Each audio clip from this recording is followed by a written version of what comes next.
அத்தியாயம் 1. குணசீலனுக்கு பசித்தது. பசி சிந்தனை குதிரையை கடிவாளம் இழுத்து நிறுத்தியது. மணிக்கட்டை உயர்த்தி எங்கிருந்தோ கசியும் வெளிச்சத்தில் மணி பார்க்க முயன்றான். முடியவில்லை. அலைகளின் இரைச்சல் பிரதானமாயிருந்தது. ஒரு அலைக்கும் மறு அலைக்கும் கரை சேரும் நேரம் இடைவெளியில் சோன்பப்படி வண்டியின் சத்தம் கேட்டது. குணசீலன் திரும்பி பார்த்தான். வண்டியில் பெட்ரோமாக்ஸ் விளக்கு எரிந்தது. கடற்கரையில் கூட்டம் குறைந்திருந்தது. எழுந்து மணல் தட்டி கொண்டு செருப்புகளை அணித்தான். மனதில் அழிந்து நடந்தபோடி சோன்பப்படி வண்டியை எதிர்கொண்டான். இவன் வாங்க போகிறான் என்கிற எதிர்பார்ப்பில் வண்டிக்காரன் நிறுத்தி, எவ்வளவுக்கு சார் என்று 6ஆம் வகுப்பு தமிழ் புத்தகத்தின் ஒரு பக்கத்தை கிழித்து வினாடியின் ஒரு பகுதியில் அதை சுருள் கிண்ணமாக்கி கொண்டான். குணசீலனுக்கு சங்கடமாய் இருந்தது. அவனுக்கு பெட்ரோமாக்ஸ் வெளிச்சத்தில் மணி பார்க்க வேண்டும், அவ்வளவுதான். பார்த்தும் விட்டான். மணி 9:15 என்பதில் உள்ளுக்குள் வந்து 2 மணி நேரமாச்சு என்று பதறியும் விட்டான். ஒன்றுமில்லை, நேரம் பார்க்கத்தான் கிட்டே வந்தேன், நீ போப்பா என்று சொல்ல தயங்கினான். 5 ரூபாய்க்கு கொடுப்பா என்று வாய் அனிச்சையாக சொன்னது. கண்ணாடி மகா குடுவையின் தகரமூடி திறந்து சோன்பப்படி அள்ளி வைத்து அவன் கையில் கொடுத்து காசு வாங்கி கொண்டு மணியாட்டியபடி அவன் நடந்த பிறகும் குணசீலனுக்கு தன் மீது இருந்த ஆச்சரியம் மாறவில்லை. ஏன் இப்படியாகி போனேன்? ஒரு சோன்பப்படி வண்டிக்காரன் என்னை பற்றி என்ன நினைப்பானோ என்றெல்லாம் எதற்காக கவலைப்படுகிறேன்? எண்ணம் ஒன்றாகவும் செயல் வேறொன்றாகவும் எனக்கு ஏன் நிகழ்ந்து விடுகிறது? இது எனக்கு மட்டும் நிகழ்வதா, மற்றவருக்கும் நிகழுமா? வயிற்றில் பசி, கையில் சோன்பப்படி, ஆனால் சாப்பிட பிடிக்கவில்லை. அருண், வித்யா 2 பேருக்கும் பிடிக்கும். வீட்டுக்கு எடுத்து சென்று அவர்களுக்கு கொடுத்து விடலாம். வீட்டுக்கு கோபமோ தாபமோ எரிச்சலோ சலிப்போ அங்கேதான் போக வேண்டியிருக்கிறது. உயரே எரியப்படுகிற பந்து புவியீர்ப்பு விசையை ஜெயித்து விட்டதாக எத்தனை வினாடி மமதை கொள்ள முடியும்? செலுத்தின திசை தீர்ந்து போனதும் உயர எல்லையை தொட்டதும் விரும்பினாலும் விரும்பாவிட்டாலும் பூமி நோக்கி வந்துதானே ஆக வேண்டியிருக்கிறது. 2 மணி நேரம் முன்பு வீட்டை விட்டு புறப்பட்ட போது உயரே செல்லும் அந்த பந்தின் வேகத்தோடு புறப்பட்டான். வீடா இது? கொஞ்சமாச்சும் மனுஷனுக்கு நிம்மதி இருக்கா? ச என்று கத்திவிட்டு வேகமாக வாசலுக்கு வந்து ஸ்கூட்டரை ஸ்டார்ட் செய்த போது அந்த கிக்கிங் பெடலுக்கு உயிர் இருந்தால் செத்து போயிருக்கும். குணசீலன் மணல் வெளியிருந்து சாலைக்கு வந்தான். ஸ்கூட்டரின் பாக்ஸில் வாய்மடித்து சோன்பப்படி பொட்டலத்தை வைத்தான். சக்கர வண்டியில் அடுக்கப்பட்டிருந்த மாங்காய்களையும் நறுக்கப்பட்ட அதன் ஆரங்களையும் வெள்ளரி பிஞ்சுகளையும் பார்த்தபோது வெள்ளரி பிஞ்சு நிர்மலாவுக்கு ரொம்ப பிடிக்கும் என்பது ஞாபகத்துக்கு வந்தது. நோ, வாங்கி கொண்டு போக வேண்டியதில்லை. வாங்க கொண்டு போய் தாஜா செய்ய வேண்டுமா? தேவையில்லை. எனக்கு ரோஷம் இருக்கிறது. அவள் உணர வேண்டும், உணர வைக்க வேண்டும். சரி சரி என்று எல்லாவற்றுக்கும் எதுவும் பேசாமல் பொறுத்து கொண்டே போவதால் தான் அவளுக்கு மேலும் மேலும் திமிரு ஏறுகிறது. குணசீலன் ஸ்கூட்டரை ஸ்டார்ட் செய்ய சாவி எடுக்க பேன் பாக்கெட்டில் கைவிட்ட போது பதறினான். எங்கே? எல்லா பாக்கெட்டுகளிலும் அவசரமாக தேடினான். ஐயோ, எங்கே போச்சு? மணலில் விழுந்து விட்டதா? கிடைக்குமா இந்த இருட்டிலா? எப்படி தேடுவது? அது சரி, இந்த பரந்த மணல் வெளியில்தான் அமர்ந்திருப்பதை எந்த இடத்தில் என்று அறிய முடியும்? குணசீலன் சில நிமிடங்கள் என்ன செய்வதென்று தெரியாமல் ஸ்தம்பித்து நின்றான். எப்போதும் அஜாக்கிரதையாக இருக்க மாட்டேனே, நடக்கும்போது பேன் பாக்கெட்டை தொட்டு பார்த்து கொள்வேனே. என் கவனச்சிதறலுக்கு காரணம் படபடப்பாக இருக்கும். என் மனது படபடப்புக்கு காரணம் அவள் நிர்மலா. எதிரிலும் இம்சை, எதிரில் இல்லாவிட்டாலும் இம்சை. தப்பு செய்து விட்டேன். என் தேர்வு அற்புதம் என்று பெருமைப்பட்டு கொண்டே இருந்ததெல்லாம் முட்டாள்தனமாக படுகிறது. குணசீலன் தான் உட்கார்ந்திருந்த இடத்தை, கரையில் இழுத்து போடப்பட்டிருந்த கட்டுமரம், குழந்தைகள் விளையாடும் சறுக்கு மரம் இவற்றை வைத்து உத்தேசமாக கணித்து அதை நோக்கி நடந்தான். விரயமாக அவன் கை மீண்டும் எல்லா பாக்கெட்டுகளிலும் தேடியது. வெறும் ஸ்கூட்டர் சாவி மட்டும் அதில் இருந்தால் இவ்வளவு பதற வேண்டியதில்லை. வீட்டு வாசல் சாவி, ஆஃபீஸ் மேஜை டிராயரின் சாவி ஒன்றும் சேர்ந்து ஒரு கொத்தாக இருந்தது. சாவி வளையத்தோடு ஒரு பிளாஸ்டிக் தூண்டில் எக்ஸிபிஷனில் SV குணசீலன் என்று இனிஷியலோடு அடித்து கொண்ட பெயரும் இருக்கிறது. கிடைத்துவிட்டால் பரவாயில்லை, இதோ இங்கேதான் என்று ஞாபகம். குணசீலன் குந்தி அமர்ந்து குறை வெளிச்சத்தில் உற்று தேடினான். மணல் மேல் பட்டும் படாமல் கைவிரல்களை அலையவிட்டு தேடினான். 10 நிமிடத்திற்கு பிறகு இந்த தேடல் பைத்தியக்காரத்தனம் என்று உணர்ந்தான். மீண்டும் ஸ்கூட்டரை நிறுத்தியிருந்த இடத்திற்கு வந்தான். அருகில் நிறுத்தியிருந்த இன்னொரு ஸ்கூட்டரை எடுக்க வந்தவரிடம், ஒரு நிமிஷம் உங்கள் சாவியை கொடுங்க சார், என்னோடது தொலைஞ்சு போச்சு, ஸ்டார்ட் பண்ண முடியுதா பார்க்கலாம் என்றான். அது எப்படி சார்? என் வண்டி சாவி உங்கள் வண்டிக்கு சேரும், போட்டு பார்க்கலாமே சார். எடுக்க முடியாதபடி மாட்டுக்குச்சுன்னா சரி விட்டுருங்க, நீங்கள் போங்க, நான் பார்த்துக்கிறேன். ஓகே, ட்ரை பண்ணி பாருங்கள். முயற்சி செய்ததில் அந்த ஸ்கூட்டரின் கழுத்து பூட்டு லொடக்கென்று திறந்து கொண்டதில் குணசீலன் மகிழ்ந்தான். நல்ல வேளையாக சாவி சிக்கிக்கொள்ளாமல் சாவி வெளியே வந்து விட்டது. ரொம்ப தேங்க்ஸ் சார். எந்த சாவி போட்டாலும் திறக்க முடியும்னா இதற்கு பூட்டு எதுக்கு? I am going to write now என்றான் அவன். யாருக்கு? கம்பெனிக்கா சார்? இல்லை, அவன் எங்கே மதிக்க போகிறான்? லெட்டர்ஸ் டு தி எடிட்டருக்கு. குணசீலன் ஸ்கூட்டரை ஸ்டார்ட் செய்து புறப்பட்டான். காலையில் வெளிச்சம் வந்ததும் வந்து தேடி பார்க்கலாமா? வேஸ்ட், கிடைக்காது. மெக்கானிக்கிடம் ஸ்கூட்டருக்கு வேறு சாவி போட்டு வாங்கிவிடலாம். வீட்டு சாவிக்கு மாற்று இருக்கிறது, ஆஃபீஸ் சாவிக்கு மாற்று சாவி இருக்கிறதா என்று ஆஃபீஸில் போனால்தான் தெரியும். திடீரென்று ஏற்பட்ட புது பிரச்சனை மனதில் சுழன்று கொண்டிருந்த பழைய பிரச்சனையை இத்தனை நேரம் மறக்கடித்திருந்ததை உணர்ந்தான். இன்றைய அரசியல்வாதிகள் இப்படித்தானே, ஒரு எரியும் பிரச்சனையை மக்கள் மனதில் மறக்கடிப்பதற்கு அதைவிட பெரிய பிரச்சனையை கிளப்பி விடுவார்கள். குடும்பத்தின் சிக்கல்களுக்கும் இதை கொஞ்சம் நியாயமாக கையாளலாம் போல் இருக்கிறதே. வீட்டில் நிர்மலாவோடு ஒரு பிரச்சனை குறித்த சண்டை ஏற்படும் போது வேறு ஒரு புது பிரச்சனை ஏற்படுத்தினால் அதன் வீரியம் குறைந்து போகுமே. நெருப்பு பொறி பறக்கும் வார்த்தைகள் எவ்வளவோ மிச்சமாகுமே. இதெல்லாம் தனியாக தூரமாக யோசிக்கும்போது தோன்றுகிறது. அந்த வினாடியில் புத்தி தன் வாளை சுருட்டி கொண்டு எங்கேயோ ஒளிந்து கொள்ள உணர்ச்சி வாளை உருவாக்கி கொண்டு வந்து நின்று தொலைக்கிறதே. யாராவது ஒருவர் வாளை உரைக்குள் சொருகினால்தானே சமாதானம் உருவாக்க முடியும். என்றைக்கும் வாளை உரையில் போட்டு வெள்ளையை கொடி எடுப்பவன் நானாகத்தான் இருந்து வருகிறேன். அல்லது உன்னோடு யார் சண்டை போடுவார்கள் என்று வாளை கீழே வீசிவிட்டு விலகியிருக்கிறேன். இந்த விலகல் அருவருப்பான சூழ்நிலையை தவிர்ப்பதற்காக என்பதை அவள் புரிந்து கொள்வதே இல்லை. போர்க்களத்திலிருந்து புறமுதுகு காட்டி ஓடுவதாகவே எடுத்துக்கொண்டு துரத்துகிறாள். ஊரில் எத்தனையோ பண்டாட்டிகள் இன்றைக்கும் கதவுக்கு பின்னால் நின்று பாதி முகம் காட்டி நிலம் பார்த்து பேசிக்கொண்டுதானே இருக்கிறார்கள். வேண்டாம், அது அபத்தம், அடிமைத்தனம். கதவை விட்டு வா. சோபாவில் என் அருகில் வந்து அமர். என்னை போல கால் மேல் கால் போட்டு கொள்ளலாம், தப்பில்லை. காலாட்டும் போது உன் கால் இயல்பாய் என் மேல் பட்டால் தப்பில்லை. என்னை போலவே இரு. இணைந்து கரம் கோர்த்து குடும்பமாய் நடக்கலாம். இதுதான் எனக்கும் பிடித்திருக்கிறது. உனக்கு உடல்நிலை சரியில்லை, வாந்தி எடுக்கிறாய், நான் கையில் ஏந்துகிறேன் என்றால் அந்த சகிப்புத்தன்மைக்கு பெயர் பாசம். நீ வெற்றிலை வென்று எச்சில் துப்ப இடம் தேடும்போது நான் கைகளை ஏந்த வேண்டும் என்று அதை சகிப்புத்தன்மையை இப்போது எதிர்நோக்கினால் எப்படி? இதற்கு பெயர் அடிமைத்தனம். என் தலையை சீவி விடுவதற்கு கையில் சீப்போடு நிற்கிறாய் என்றால் உனக்கு முன்னால் குனியலாம். கொட்டுவதற்கு கையில் நெருப்பு துண்டங்களோடு நிற்கிறாய் என்றால் குனிய நான் என்ன பைத்தியமா? இனி பாதி சண்டையில் வாளை உரையில் போடுவதில்லை, உன் வாள்முனை முறிய செய்து காட்ட வேண்டும். அத்தியாயம் 2. குணசீலன் தன் கொதிப்புகளுக்கு தீர்வை கண்டு விட்டவனாக ஸ்கூட்டரை தன் வீட்டு வாசலில் நிறுத்தி ஹாரனை வழக்கமாக சங்கேதத்துடன் அடித்தான். வினாடிகளில் நிலைவாசலுக்கு மேலே பச்சை பிளாஸ்டிக் சுவர்களுக்குள்ளிருந்து 40 வாட்ஸ் எரிந்தது. கதவை திறந்தான் அருண். 2 கதவுகளையும் அவன் விரிய திறந்து வைத்து விலகி நிற்க ஸ்கூட்டரை வீட்டுக்குள் செலுத்தும் சிமெண்ட் ஒற்றையடி பாதையில் முதல் கியரில் சீறி வரவேற்பறை ஓரமாக நிறுத்தி என்ஜினை அணைத்தான். அருண் கதவை சாத்திவிட்டு வெளிவிளக்கை அணைத்தான். கூடத்தில் குப்புறப்படுத்தி டிராயிங் நோட்புக்கில் ஸ்கெட்ச் பேனாக்கள் கொண்டு கலர் அடித்து கொண்டிருந்த வித்யா, கட்டுற நோட்டு வாங்கிட்டு வந்தீங்களா டேடி என்று ஓடி வந்த பிறகுதான் புறப்பட்ட போது அவள் சொன்னது நினைவுக்கு வந்தது. இல்லை, மறந்துட்டேன், மணி 10 போகுது, இன்னும் தூங்காமல் என்ன பண்ணிகிட்டு இருக்குங்க 2 பேரும் என்றான் சட்டையின் பட்டன்களை கழற்றியபடி. படுக்கை அறைக்குள் ஃபேன் சொல்லும் சத்தம் கேட்டது. டிராயிங் பண்ணிட்டு இருக்கோம் டேடி என்றான் அருண். எல்லாம் எடுத்து வச்சுட்டு படுங்க. கழற்றிய சட்டையை சோபா மேல் போட்டுவிட்டு பின்புறம் தனியாக இருந்த பாத்ரூமுக்குள் சென்று திரும்பும்போது டைனிங் டேபிள் மேலே தன் தட்டு வைக்கப்பட்ட டம்ளரில் தண்ணீர் தயாராக இருக்கும் என்று எதிர்பார்த்தான் குணசீலன். படுக்கை அறைக்குள் ஃபேன் சொல்லும் சத்தம் கேட்டது. சமையல் அறைக்குள் நுழைந்து விளக்கை போட்டு மூடிய பாத்திரங்களை திறந்து பார்த்தபடி போய் படுங்கன்னு சொன்னேன்ல என்று குழந்தைகளை அதட்டினான். சூப்பர் சிங்கர் ப்ரோக்ராம் இருக்குப்பா டிவியில் என்றான் அருண். அது ஒன்றும் முக்கியமில்லை, போய் படு.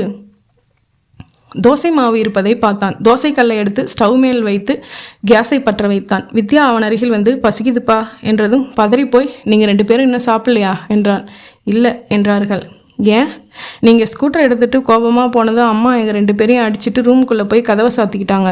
பசிக்குதாம்னு கதவை தட்டணும், உங்களை எப்படி வளர்க்கணும்னு எனக்கு தெரியும்னு சொல்லிட்டு போனாரே உங்கள் அப்பா, வருவார், அவரையே கேளுங்கன்னு சொல்லிட்டாங்கப்பா. குணசீலனுக்கு கொதித்தது. போய் நிறுத்தி வைத்து அறைய வேண்டும் போல கை துடித்தது. அடக்கி கொண்டான். முதலில் குழந்தைகளின் பசி. சரி, 2 பேரும் தட்டெடுத்துட்டு போய் உட்காருங்க, நான் தோசை ஊற்றி தரேன். அவள் கிடக்கிறா. குழந்தைகள் வெளியே டைனிங் டேபிளில் அவள் அருகில் உட்கார்ந்து கொண்டு டெலிவிஷனில் போடலாமா வேண்டாமா என்று தங்களுக்குள் ஜாடை பேசின. குணசீலன் 2 தோசைகள் வார்த்தெடுத்ததும் சென்று 2 பேர் தட்டுகளிலும் போட்டுவிட்டு பொடி வைத்து எண்ணெய் ஊற்றினான். படுக்கை அறையிலிருந்து வந்து கொண்டிருந்த மின்விசிறியின் சத்தம் எரிச்சலை ஏற்படுத்தி விட்டு கொண்டிருந்தது. சூழ்நிலையின் இறுக்கம் குழந்தைகளின் மனசில் பதிய வேண்டாமே என்று விருப்பப்பட்டான். சென்று டெலிவிஷனை போட்டு அதன் சக்கரம் வைத்த ஸ்டாண்டை அவர்கள் திசையில் திருப்பி வைத்து விட்டு வந்து அடுத்த தோசையை ஊற்றினான். படுக்கை அறையின் கதவு திறந்தது. தன் கூந்தலை ஒரு சின்ன அவசர கொண்டையாக்கியபடியே வெளியே வந்த நிர்மலாவின் கண்கள் சிவந்திருந்தன. ஏண்டா அருண், நான் தான் வர்றேன்னு சொன்னேன்ல, இந்த வயசில் வத்தி வைக்கிறியா என்றாள். நீ எங்கம்மா வர்றேன்னு சொன்ன என்று முனகினான் அவன். டிவி சத்தத்தில் நான் சொன்னது உன் காதில் எப்படி விழும்? முந்தானையை இடுப்பில் சொருகிக்கொண்டு சமையல் அறைக்குள் வந்தவள் குணசீலனின் கையில் இருந்த தோசை திருப்பியை வாங்கும் நோக்கில் இயல்பாக கை நீட்டியபடி கொடுத்துட்டு நீங்களும் போய் உட்காருங்க என்றால் முகத்தை பார்க்காமல். வேண்டியதில்லை, நான் ஊற்றி கொடுத்துக்கிறேன். நீ போய் தலைக்கு ஒரு தலைவாணி, காலுக்கு ஒரு தலைவாணி வச்சுக்கிட்டு தூங்குப்போ. ஆமாம், அப்படியே ஜில்லுன்னு ஏர் கண்டிஷன் பண்ணி வாட்டர் பெட்டு போட்டு வச்சிருக்கு, படுத்தா தூங்குறதுக்கு. நகருங்கன்னு சொன்னேன் என்றால் உத்தரவான குரலில். நிர்மலா, போதும், எக்கச்சக்க கடுப்பில் இருக்கேன், வெறுப்பேத்தாமல் போயிடு என்றவன் எடுத்த தோசையை குழந்தைகளுக்கு வைத்துவிட்டு திரும்பும்போது நிர்மலா மாவெடுத்து ஊற்றி பரப்பி கொண்டிருந்தாள். அவளை வலுக்கட்டாயமாக கையை பிடித்து இழுத்து வெளியேற்றி புதிய சண்டையை துவங்க விரும்பாத குணசீலன் கையில் இருந்த தோசை திருப்பியை சத்தம் வரும்படி மேடையில் போட்டுவிட்டு விருட்டென்று வெளியேறினான். சோபாவில் போட்ட சட்டையை எடுத்துக்கொண்டு படுக்கை அறைக்குள் வந்தான். ஸ்டாண்டில் எல்லா ஹேங்கர்களிலும் அவளின் புடவைகள் இருக்க ஒரு காலி ஹேங்கர் தேடி தேடி வெறுத்து போய் கும்பலாய் போட்டான். பேண்டை கழற்றி போட்டு லுங்கிக்கு மாறினான். ஹாலுக்கு வந்து சோஃபாவில் அமர்ந்து டிவி பார்த்தான். டாடி என்றால் வித்யா சாப்பிட்டபடி. என்ன? நாளைக்கு கட்டண நோட்டு வாங்கி எடுத்துக்கிட்டு வரணும்னு டீச்சர் சொல்லியிருக்காங்க டாடி, இல்லைன்னா அடிப்பாங்க. காலையில் வாங்கித்தரேன், 8:30 மணிக்கெல்லாம் ரிக்ஷா வந்துருமே, அதுக்கு முன்னாடி வாங்கித்தரேன். காலையில் கடை திறந்துருப்பானா டாடி? வாங்கி தர்றேன்னுட்டேன். நொய்யின்னு அப்படியே உங்கள் அம்மா மாதிரியே மாறிட்டு வர்ற. இப்போ எதுக்கு என்ன எடுக்கிறீங்க? வெளியில் போனவர் ஞாபகமாக வாங்கிட்டு வந்திருந்தா அவ எதுக்கு கேட்க போகிறா என்றாள் நிர்மலா. ஞாபகம் வச்சுக்கிறதுக்கு நல்ல நிலைமையில் இருக்கணும் மனுஷன். எப்போ பார்த்தாலும் ரத்த கொதிப்பு வந்தவனாட்டம் டென்ஷனில் இருந்தால் எது ஞாபகத்தில் நிற்கும்? யார் உங்களை டென்ஷனாக சொன்னது? சின்ன விஷயத்துக்கெல்லாம் கடந்து குதின்னு குதிச்சா ரத்த கொதிப்பு தான் வரும். சின்ன விஷயமா? எதிரி சின்ன விஷயம்? மறுபடி வாயை கிளறாதே. நான் ரிசர்வ் பண்ணில பிளாட்டு வேணாம் சார், வேறு யாருக்காவது கொடுத்துருங்க. பணம் ரெடி பண்ண முடியல. அடுத்த வருஷம் வேறு ப்ராஜெக்ட் டெவலப் பண்ணுறப்போ தகவல் சொல்லணும்னு நான் சொன்னதையெல்லாம் நம்மட்டு சிரிப்போடு கேட்டுக்கிட்டு இருந்துட்டு சொல்கிறான் அந்த மேனேஜரு, உங்கள் மிஸ்ஸஸ் வந்து பணம் கட்டிட்டு போயிட்டாங்களேன்னு. எப்படி இருக்கும் எனக்கு? வீட்டில் இருந்த ஆளுக்கு வாய்ஸ் இல்லை போல இருக்குன்னு நான் நகர்ந்ததும் பக்கத்தில் சொல்லி சிரிக்க மாட்டான்? ஆமாம், அவன் சிரித்ததை நீங்கள் பார்த்தீங்களா? நிச்சயமாக சிரிச்சிருப்பான். அவன் என்னை பார்த்த ஒரு பார்வை போதும். அவன் யார்? அவனோட பேர் தெரியுமா உங்களுக்கு? தெரியாது. எவனோ பேர் தெரியாதவன் முதுகுக்கு பின்னால் சிரிக்கிறதுக்கெல்லாம் கவலைப்பட்டுக்கிட்டு இருந்தா வாழ்க்கையில் எதுவுமே செய்ய முடியாது. அவன் சிரிக்கலை, அதை விடு. நாள் அந்த பிளாட்டை நாம் வாங்க வேணாம், பின்னாடி பார்த்துக்கலாம்னு முடிவு செஞ்சோமா இல்லையா? நீங்கள் தான் சொல்லிகிட்டு இருந்தீங்க, நான் ஒத்துக்கவே இல்லையே. பிளாட்டு பிடிக்கலைன்னு சொல்லி வேணாம்னு சொன்னால் அர்த்தம் இருக்குது. 600 ஸ்கொயர் ஃபீட்டில் 2 பெட்ரூமோட செகண்ட் ஃப்ளோர் பிளாட்டு 10,60,000 ரொம்ப சீப்புன்னு நீங்களே சொன்னீங்களா இல்லையா? சொன்னேன். ஆனால் உட்காந்து கணக்கெல்லாம் போட்டு பார்த்ததும் நம்மளால் முடியாதுன்னு சொன்னேனா இல்லையா? போட்டு பார்த்த கணக்கையெல்லாம் உங்ககிட்ட காட்டினேனா இல்லையா? முதல்ல 60,000 கட்டி பதிவு பண்ணிக்க சொல்கிறான். மிச்ச பணத்துக்கு அடமான பத்திரம் போட்டுக்கிட்டு 10 வருஷத்துக்கு 120 தவணையில் பணம் கட்ட சொல்கிறான். வட்டி எவ்வளவு தெரியுமா? 20%. மாதம் அசல் வட்டி ரெண்டும் சேர்த்து நாம் கட்ட வேண்டிய தொகை அதிகம். அதுக்கு என்ன, நடுவில் மொத்தமாக பணம் சேர்ந்தால் பெரிய தொகையாக கட்டலாம்னு சொன்னானே. அப்போது 5 வருஷத்துக்கு கட்ட வேண்டியிருக்காதே. விளையாடுறியா நீ? மாதம் உன் புருஷனுக்கு 1 லட்சம் சம்பளம் இல்லடி, 10,700. அதில் வீட்டு லோனுக்கு கட்டிட்டு மிச்ச பணத்தில் என்னென்ன பண்ண முடியும்னு நினச்சிட்ருக்க? இப்போ வீட்டு வாடகை மட்டும் 2,000க்கு போகுதே, அது மிச்சம்தானே. சொந்த வீடு வேணும்னு நினச்சா கொஞ்சம் நாளைக்கு செலவுகளை கட்டுப்படுத்திட்டு பல்ல கடிச்சிட்டு இருக்க வேண்டியதானே. யார்? நீ தானே செலவை கட்டுப்படுத்துறவ. வீட்டில் 3 ஃபேன் இருந்தால் ஆள் இருந்தாலும் இல்லைனாலும் சுற்றிட்டு இருக்கணும். ஆஃபீஸில் போகிறனா பேண்ட் சட்டையை அயன் பண்ணி போட்டுக்கிறது நியாயம். உனக்கு வீட்டுக்குள்ளே இருக்கிறப்ப கூட தினம் ஜாக்கெட்டை அயன் பண்ணி போட்டுக்கணும். ஏன் இப்படி சின்ன விஷயத்துக்கெல்லாம் அல்பத்தனமாக குத்தி காட்டுறீங்க? இது என்னோட பழக்கம் என்ற நிர்மலா அவன் தட்டில் தோசை வைத்துவிட்டு சரி சாப்பிட வாங்க என்றாள். குழந்தைகள் சாப்பிட்டு முடித்து கை துடைத்து கொண்டு கூடத்திற்கு வந்து டிவி பார்க்க துவங்க ஒரு பெருமூச்சுடன் எழுந்து வந்து தன் தட்டின் முன்னால் அமர்ந்தான். 2 தோசைகள் வரை அமைதி நீடித்தது. அந்த பிளாட்டை நமக்கு உறுதி செஞ்சுக்க இன்னைக்கு கடைசி தேதிங்கிறதால உங்ககிட்ட சொல்லிக்கிறேங்கிற உரிமையில் பேங்க்கில் பணம் எடுத்துகிட்டு போய் கட்டினேன். உங்கள் பேரில் தான் கட்டினேன். நம்ம குடும்ப நன்மைக்காகத்தான் செஞ்சேன் என்றால் நிர்மலா கொஞ்சம் குரலை குறைத்து. பேங்க்கில் 42,000 தானே இருந்துச்சு, அதில் 40,000 வித்ரா பண்ணேன். மிச்சம் 20,000 அப்பா கிட்ட போய் ஒரு வாரத்தில் தந்துடுறதா சொல்லி வாங்கினேன். சாப்பிட்டதை நிறுத்தி அவளை எரித்து விடுவது போல பார்த்தான். நான் ஒன்றும் சும்மா வாங்கலை, கடனாகத்தான் வாங்கியிருக்கேன். தனது இடது கையால் சொத்தென்று ஒரு முறை நெற்றியில் அடித்து கொண்டான் குணசீலன். ஏன்டி இப்படியெல்லாம் பண்ணுற? இருக்கிற கொஞ்ச நஞ்ச மரியாதையும் கெடுத்துட்டு குட்டிச்சவராக்கணுமா? நம்ம பொண்ணாச்சே மாப்பிள்ளையாச்சேன்னு மதிக்கிற ரகமா அவங்க அப்பா? போன வருஷம் லீவில் குடும்பத்தோடு டெல்லி போகலாம்னு கூப்பிட்டது அவரா நானா? போய் சுற்றிட்டு வந்ததும் நம்ம குடும்பத்துக்கான ரயில் செலவு, லாட்ஜ் செலவு, சாப்பாட்டு செலவுன்னு வரி வரியாக கணக்கெழுதி நான் தர வேண்டிய தொகைன்னு குறித்து அனுப்பி வச்சது தானே அவர்? மறந்துடுமா? எப்போ முடிஞ்சு போனதை எதுக்கு இப்போ எடுக்கிறீங்க? இப்போ நினச்சாலும் சுருங்குதே. அதுக்கு தான் பதிலுக்கு நீங்களும் வயசில் பெரியவராச்சே மாமனாராச்சேன்னு பார்க்காம டெல்லியில் கூல்ட்ரிங்க்ஸ் குடித்தது, அவருக்கு வெத்தலை பாக்கு வாங்கி கொடுத்ததுன்னு யோசித்து ஒரு கணக்கு எழுதி என்கிட்ட கொடுத்து விட்டீங்களே. அவங்களுக்கும் சுருக்குன்னு தானே இருந்திருக்கும். உரைக்கட்டம்னு செஞ்சது தாண்டி. அதுக்கப்புறம் உங்கள் அப்பா கிட்ட பண விவகாரம் எதுவும் வச்சுக்க கூடாதுன்னு தீர்மானமாக இருந்தேன். செகண்ட் ஹேண்டில் கார் வாங்கிக்குங்க, நான் வேணும்னா பணம் தர்றேன், கொஞ்சம் கொஞ்சமாக திருப்பி தாங்கலேன்னு போன மாதம் அவர் சொன்னப்போ கூட நான் என்ன சொன்னீங்க ஞாபகம் இல்லை. உனக்கு சாதகமாக எது சொன்னாலும் ஞாபகம் இருக்கும், மற்றதெல்லாம் ஞாபகம் இருக்காதே உனக்கு. கடன் வாங்கி கார் வாங்குற மாதிரி ஐடியா இல்லை மாமா. அப்படியே வாங்கினாலும் உறவுக்குள்ளே வாங்குறது இல்லைன்னு ஒரு தீர்மானத்தில் இருக்கேன்னு நான் சொன்னேன்னா இல்லையா? இதே டைனிங் டேபிளில் வச்சு தான் சொன்னேன். நீயும் பக்கத்தில் நின்று அவருக்கு காஃபி ஆற்றி கொடுத்துக்கிட்டு இருந்த, ஞாபகம் இல்லையா? நீங்கள் சொல்லியிருக்கலாம், எனக்கு ஞாபகத்தில் இல்லைங்க. அவ்வளவு தூரம் நான் சொல்லியிருக்கேன். நீ அந்த ஆளுகிட்ட போய் கடன் வாங்கிட்டு வந்துட்டு கட்டியிருக்கிற. என்னை ஒரு வார்த்தை ஃபோன் செஞ்சு கேட்டுக்கணும்னு தோணலையா உனக்கு? பண்ணேங்க, உங்கள் ஆஃபீஸ் லைன் கிடைக்கவே இல்லை, ஒரே என்கேஜ். சும்மா போய் பேசாத. நீங்கள் வேணும்னா பக்கத்து வீட்டு மாமியை கேட்டு பாருங்கள். அரை மணி நேரத்தில் 30 தடவையாவது முயற்சி பண்ணியிருப்பேன். அப்புறம் பேங்க் டைம் முடிஞ்சிரும், ராகு காலம் வந்துடும்னு போய் கட்டிட்டு வந்தேன். என்னை எந்திரிச்சிட்டிங்க. இன்னும் ஒரு தோசை வச்சு தயிர் ஊற்றிக்குங்க, உடம்புக்கு குளிர்ச்சி. போதும். குணசீலன் கை கழுவி விட்டு லுங்கியில் துடைத்து கொண்டு படுக்கை அறைக்கு வந்து கட்டிலில் அமர்ந்தான். அருகில் மேஜை மேல் SRK பில்டர்ஸ் என்று விலாச முத்திரையுடன் கூடிய கவர் இருந்தது. எடுத்து பார்த்தான். அவன் பெயருக்கு 60,000 ரூபாய்க்கு ரசீது இருந்தது. பத்திரப்பதிவுக்கு மற்றும் டாக்குமெண்ட்ஸ் கையெழுத்திடவும் வர சொல்லி அடுத்த வாரத்தில் ஒரு தேதி குறிப்பிட்டு டைப் செய்து கடிதம் இருந்தது. திகு என்று உடம்பு மனசு எல்லாம் எரிந்தது. எவ்வளவு பெரிய விஷயம் இது! என் சம்மதம் இல்லாமல் நிகழ்ந்திருக்கிறது. என் சம்மதம் இல்லாவிட்டாலும் பரவாயில்லை என்கிற அலட்சியம் எப்படி அவளிடம் ஏற்பட்டது? சின்னதாய் பல விஷயங்களில் நான் இடம் கொடுக்க போய்த்தானே ஒரு விளையாட்டு பொம்மை மாதிரி என்னை நினைத்து துவங்கிவிட்டால். ஆஃபீஸிலிருந்து திரும்பும்போது வீடு பூட்டி இருக்கும். பேந்த இழுக்கும்போது பக்கத்து வீட்டு மாமி வந்து சாவி கொடுப்பாள். அவங்க அம்மா வீட்டுக்கு போயிருக்காங்க, நீங்கள் வந்தால் சாவி கொடுக்க சொன்னாங்க. அம்மா வீட்டில் ஏதாவது அவசரமோ செய்தி வந்திருக்குமோ. இரவுக்குள் வந்து விடுவாளா, இல்லை தங்கிவிட்டு காலையில் தான் வருவாளா? இரவு சாப்பாட்டுக்கு நான் என்ன செய்ய வேண்டும்? காத்திருக்க வேண்டுமா, இல்லை ஹோட்டலில் சாப்பிட்டு கொள்ளலாமா? 1000 கேள்விகள் என்னை குடையும். 9 மணிக்கு குழந்தைகளுடன் வந்து சேர்வாள். என்ன அங்கே விசேஷம் என்றால், ஒன்றுமில்லையே, சும்மா தான் போனேன், சாப்பிட்டீங்களா என்பாள். என்னத்தை சாப்பிட்றது? ரவா கிச்சடி செஞ்சு வச்சுட்டு போனனே. யாருக்கு தெரியும்? ஒரு லெட்டர் எழுதி வச்சுட்டு போயிருக்கலாமே. சமயக்கட்டில் நுழைஞ்சி திறந்து பார்த்தா தெரிஞ்சுட்டு போகுது. இதுக்கு என்னத்துக்கு லெட்டர் எழுதி வைக்கணும்? சரி, காலையில் இதை மாதிரி அம்மா வீட்டுக்கு போகிறேன்னு சொல்லக்கூடாதா நிர்மலா? மத்தியானம் தானே யோசித்தேன்.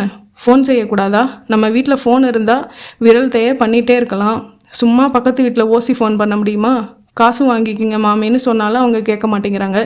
தெருமுனையில் பப்ளிக் பூத் இருக்கே. இப்போ என்ன ஆகிப்போச்சு? கோர்ட்டில் கேட்குற மாதிரி கேட்குறீங்க. அம்மா வீட்டுக்கு போகிறதுக்கு கூட உங்ககிட்ட அப்ளிகேஷன் போட்டு சாங்ஷன் வாங்கணும்னு சொல்கிறீங்களா? வாக்குவாதம் எதற்கெடுத்தாலும் பேச்சு. நான் என்ன செய்வது? பொறுப்பான செயல்தானே என்று யோசித்து பார்த்ததே இல்லை. ஒரு வார்த்தை சொல்லிவிடக்கூடாது. சரி போய் என்று இந்த அம்மா வீடு சமாச்சாரத்தை விட்டாயிற்று. அதன் பிறகு வீடு பூட்டியிருந்தால் மாமியிடம் சாவி வாங்கி கொண்டு உள்ளே வந்து சமையல் கட்டில் பார்ப்பேன். ஏதாவது செய்து வைக்கப்பட்டிருந்தால் அவள் வர தாமதமாகும் என்று அர்த்தம் எடுத்துக்கொள்வேன். எதுவும் இல்லை என்றால் சீக்கிரம் வந்து விடுவாள் என்று அர்த்தம். ஒரு நாள் ஒரு புடவை காட்டி, பொங்கல் காட்டன் சரிங்க, இங்கே கிடைக்கிறது அபூர்வம், ஒருத்தன் எடுத்துக்கிட்டு வந்தான். மாடி போர்ஷன் ராதிகா 4 சேலை வாங்கினா, நான் 1 வாங்கினேன் என்றாள். எவ்வளவு? 600 ரூபா. இது அவ்வளவு இருக்குமா என்ன? ஏமாந்துட்டியோன்னு நினைக்கிறேன். உங்களை கேட்காம சேலை வாங்கிட்டேன், அது பிடிக்கலன்னு நேரடியாக சொல்லுங்களேன். அதுக்காக எனக்கு சாமர்த்தியம் இல்லை, முட்டாள்னு சொல்ல வேண்டாம். நான் எங்கே அப்படி சொன்னேன்? பின்ன ஏமாந்துட்டதா சொன்னால் எப்படி? உங்களுக்கு சேலை பற்றி ஏதாச்சும் தெரியுமா? இந்த பூ வேலைப்பாடோட சேலை கடையில் 800 சொச்சம். வீட்டில் கொண்டாந்து கொடுத்ததால குறைச்சி கொடுத்துட்டு போனான். சரி, பணத்துக்கு என்ன செஞ்ச? ராதிகா எனக்கும் சேர்த்து கொடுத்துட்டாங்க. எனக்கு தான் கடன் வாங்கினா பிடிக்காதுன்னு தெரியும்ல. என் கையில் 1000 2000ன்னு தாராளமாக பணம் கொடுத்து வச்சுருந்தீங்கன்னா நான் எதுக்கு கடன் வாங்க போகிறேன்? அவளை நாளைக்கு வர சொல்லி வாங்கிக்கலாமே. என் ஒருத்திக்காக அவன் நாளைக்கு வரணுமாக்கும். ஏதோ ஆசைப்பட்டு ஒன்று வாங்கக்கூடாதா? தீபாவளிக்கு 1, பொங்கலுக்கு 1ன்னு ஸ்ட்ரிக்டாக புடவையில் கூட ரேஷன் கணக்காக கட்டுப்படுத்திக்கணுமா? ஒரு ஃபங்க்ஷன் வந்தால் பார்த்து சலிச்சு போன சேலையை தான் மறுபடி கட்டுறேன். அவள் மாதத்துக்கு ஒரு பட்டு புடவை வாங்குறா. அவள் பேர்லேயே கிரெடிட் கார்டு வச்சுருக்கா. எனக்கு எங்கள் அப்பா கல்யாணத்துக்கு எடுத்த முகூர்த்த புடவையே விட்டால் வேறு பட்டுன்னு சொல்லிக்க ஒரு ஜாக்கெட்டு கூட கிடையாது. சரி போதும், நிறுத்து. நீ புடவை வாங்கினது பிடிக்கலைன்னு சொல்லலை, கடன் வாங்கி தான் பிடிக்கலைன்னு சொன்னேன். அதுக்கு நான் என்ன செய்ய முடியும்? காசு கொடுத்து வைங்கன்னு சொல்கிறேன். பேங்க் அக்கௌண்ட்டை ஜாயிண்ட் அக்கௌண்ட்டாக மாற்றிடுறேன். அப்படின்னா நீ கையெழுத்து போட்டாலும் பேங்க்லேருந்து பணம் எடுத்துக்கலாம். அப்படி மாற்றிட்டா என்னை எதிர்பார்க்க வேண்டியதில்லை. இந்த மாதிரி சந்தர்ப்பங்களில் நீயே போய் பேங்க்கில் பணம் எடுத்துகிட்டு வந்துடலாம். அப்படி ஒரு ஏற்பாடு செய்தது தான் என் வாழ்வின் மகத்தான தவறு என்பதை பலமுறை உணர்ந்தாயிற்று. யாராவது டை கட்டி கொண்டு ஷூ போட்டுக்கொண்டு கையில் சூட்கேஸோடு வந்துவிடக்கூடாது. மேடம், நாங்கள் கோல்டன் ஃபர்னிச்சர் கம்பெனிலேருந்து வரோம். பீரோ, sofa set, dining table, TV stand, மேஜை, நாற்காலி இப்படி எது வேணுமோ செலக்ட் பண்ணலாம். எல்லாத்துக்கும் விதவிதமான லேட்டாக்ஸ் இருக்குது. சுலபமான தவணை திட்டம் இருக்குது. முழு பணமும் உடனே கட்டணும்னு அவசியம் இல்லை. Attractive schemes. உங்கள் வீட்டு வாசலுக்கு ஒரு 2 seater 2 single seater sofa set சூப்பராக இருக்கும். 5000 அட்டகாசமான டிசைன் இருக்குது. ஒரே சமயம் 5000 எடுத்து செலவு பண்ணுறதுக்கு மலைப்பாக இருக்கும் மேடம். 1000 ரூபாய் முதல் தவணையாக கட்டிட்டு அப்புறம் மாதம் 300 ரூபாய் வீதம் 24 மாதம் கட்டினா போதும். நிர்மலா 1000 ரூபாய்க்கு செக் எழுதினாள். அடுத்த நாள் சோஃபா செட் வந்தது.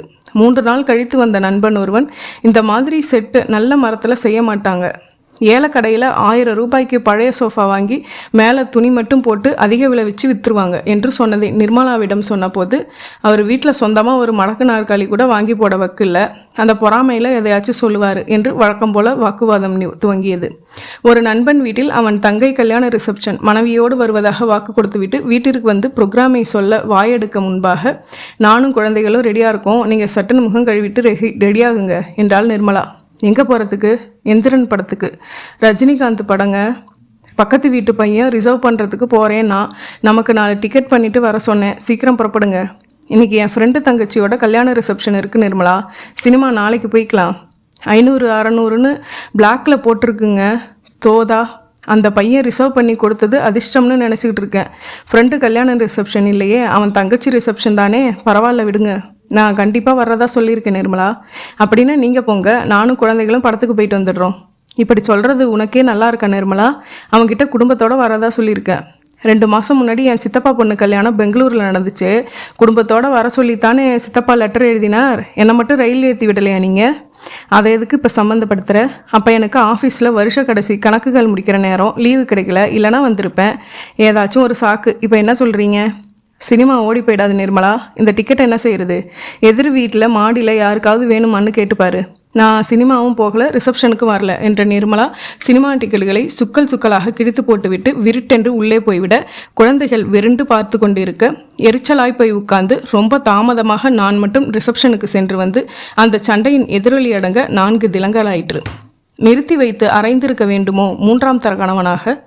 ஏன் வாக்குவாதம்? ஏன் நிம்மதியை கெடுத்துக்கொள்ள வேண்டும் என்ற நினைப்பில் எல்லாவற்றுக்கும் அவள் போக்கிலேயே விட ஆரம்பத்தில் வந்த கிளைமாக்ஸ் வினையோ இது. 10,60,000 மதிப்புள்ள ஃப்ளாட்டை முழு தொகையும் செலுத்தி வாங்கினால் 50,000 தள்ளுபடி ஒன்று என்று கூட இந்த நிறுவனத்தில் சொன்னார்கள். மாதம் கடன் கட்டும் சுமை இல்லாமல் சமாளிக்க முடியுமா என்று பேங்க் இருப்பு, நகை விற்பனை, LIC பாலிசி மேல் கடன், சேர்ந்திருக்கும் சீட்டை தள்ளி எடுப்பது என்று பலவிதமாக போட்டு பார்த்தும் 7,40,000 தான் திரட்ட முடிகிற நம்பிக்கை ஏற்பட்டது. பட்ஜெட்டில் துண்டு விழுந்ததால் இப்போதைக்கு சொந்த வீடு ஆசை வேண்டாம் என்று நேற்று தெள்ள தெளிவாக சொல்லியாகிவிட்டது. இந்த சூழ்நிலையில்தான் வட்டியுடன் கூடிய தவணை திட்டத்திற்கு சம்மதித்து பதிவு தொகையை கட்டிவிட்டு வந்திருக்கிறாள். அத்தியாயம் 3. சமையல் அறையை அவள் சுத்தம் செய்கிற சத்தங்கள் குணசீலனுக்கு கேட்டது. டிவி பார்த்து கொண்டிருந்த குழந்தைகளை பார்த்தது போதும், வந்து படுங்க என்று சத்தம் போட்டாள். இருவரும் உடனே டிவியை அணைத்துவிட்டு படுக்கை அறைக்கு வந்து அகலமான கட்டிலில் ஓரமாக படுத்து கொண்டார்கள். குணசீலன் குரல் உயர்த்தாமல், கத்தாமல் நிதானமாக இந்த விஷயத்தை டீல் செய்ய முடியுமா என்று யோசித்தான். கத்தினால் பதிலுக்கு கத்துவாள். தீர்மானம் என்பது வராது. வார்த்தைகள் தான் காற்று முழுக்க சிதறி கொண்டிருக்கும். சரியோ தப்போ நடந்தது முடிந்து விட்டது. கேட்கோ கேட்காமலோ பணத்தை கட்டிவிட்டு வந்து விட்டாள். இப்போது என்ன செய்யலாம் என்பதை மட்டும் யோசிக்கலாம். அவளின் யோசனைப்படி மாதம் ஒரு பெரும் தொகையை வீட்டுக்காக கட்டிவிட்டு மீதி பணத்தில் குடுத்தனம் நடத்த முடியுமா? வீட்டு வாடகை ஒன்றுதான் செலவு லிஸ்டில் இருக்காதே ஒழிய மற்றதெல்லாம் மறந்து விடுமா? மளிகை சாமான், பால், காய்கறி இதெல்லாம் இருக்க முடியுமா? கரண்ட் பில் கட்டித்தானே ஆக வேண்டும். நியூஸ் பேப்பர், பெட்ரோல், குழந்தைகளின் படிப்பு செலவு என்று எதை குறைக்க முடியும்? உறவினர் வீட்டு வைபவங்கள் வராமல் இருக்குமா? போகாமல் இருக்க முடியுமா? போனால் பயண செலவு ப்ளஸ் அன்பளிப்பு செலவு. விருந்தினர்கள் வீட்டுக்கு வந்து தங்காமல் இருப்பார்களா? அவர்களுக்கு கேழ்வரகு கஞ்சியா ஊற்ற முடியும்? சுத்த பைத்தியக்காரத்தனம். நடத்தவே முடியாது. மேஜை மேல் அந்த ஃபில்டர் சிம் கடிதத்தை வைத்துவிட்டு நாற்காலியில் அமர்ந்து காகிதமும் பென்சிலும் எடுத்து சில கணக்குகள் போட்டு பார்த்தான் குணசீலன். உதட்டை பிதுக்கி தலையை அசைத்து கொண்டான். சமையல் கட்டில் சத்தங்கள் நின்று போய்ந்தன.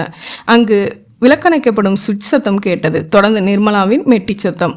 2 கைகளிலும் 2 டம்ளர்களோடு வந்த நிர்மலா, அதுக்குள்ளே பசங்க தூங்கிட்டாங்களா என்றவள் குள்ள மேஜை மேல் வைத்துவிட்டு அவர்களை எழுப்பினாள். அருண், வித்யா, எந்திரிங்க, பால் குடிச்சிட்டு படுங்க. தூங்குற குழந்தைகளை எழுப்பி பால் கொடுக்காதேன்னு எத்தனை தடவை சொல்லியிருக்கேன் உனக்கு என்றான். இப்போ என்ன விஷயமா கொடுத்துட்டேன், ஏன் இதுக்கெல்லாம் கூட கத்துறீங்க? குடிடா, திட்டு வாங்கி வைக்கிறதுக்குள்ளே தூங்குனீங்களா? டைஜஸ்ட் ஆகாதிரி, சொன்னால் புரிஞ்சுக்கணும். அவங்க ஆக்டிவாக இருக்கிறப்ப கொடு, வேணாங்கலை. தூங்குறவங்கள மந்தமாக்குறது பாலை வேற கட்டாயப்படுத்தி கொடுக்குற. உனக்கா புரியும்? இல்லை சொல்கிறபடியாவது எடுத்துக்கணும். உங்களுக்கு எதையாச்சும் சாக்கு வச்சு என்னை திட்டணும். எதுவும் புரியாத மரமண்டை தான் நான், ஒரு முட்டாள் தான் நான். போதுமா? குணசீலன் பெருமூச்சு விட்டான். இவளோடு ஏற்படும் சண்டை என்னும் நெருப்பு என்றைக்கு அணைவதே இல்லை, அணைந்து சாம்பலாகிவிட்டது என்று நினைத்து கொண்டிருக்கும்போது குப்பென்று ஒரு காற்று விசிறிவிட்டு நெருப்பின் கொளுத்தின உதயமாகி விடுகின்றன. குழந்தைகள் பால் குடித்த டம்ளர்களை சென்று அலம்பி வைத்துவிட்டு குணசீலன் அருகில் வந்தாள் நிர்மலா. ரசீது பார்த்தீங்களா? உங்கள் பேரில் தான் இருக்குது. இதோ நெருப்பை வீசிவிட போகிற காற்று மீண்டும் புறப்பட்டு விட்டது. நிர்மலா, இப்படி உட்கார சொல்கிறேன். பரவாயில்ல, சொல்லுங்கள். யார் பேரில் வாங்குகிறோங்கிறதா பிரச்சனை? நம்மளால் சமாளிக்க முடியுமான்னு தீர்க்கமாக யோசிக்காமல் அவசரப்பட்டு இறங்கிட்டா நாளைக்கு அவஸ்தைப்பட போகிறது நாம தானேம்மா.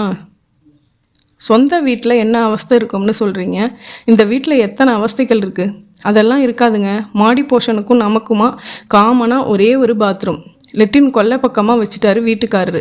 சமயத்தில் டோக்கன் போட்டுக்காத குறையாக காத்துக்கிட்டு இருக்க வேண்டியதாக இருக்குது. மழை பெஞ்சா 10 நாளைக்கு தண்ணி நிற்கும். மற்றபடி கைப்பம்பு அடித்து தோள்பட்டையே கழண்டு போய்டும். ஒரு போர்வெல் போட்டு கொடுங்கன்னு 3 வருஷமாக கேட்குறோம். நடந்துச்சா? பக்கத்து வீட்டுக்கும் நமக்கும் காமனாக பொதுச்சுவர். அங்கே யாராச்சும் தும்மினா இங்கே எதிருது.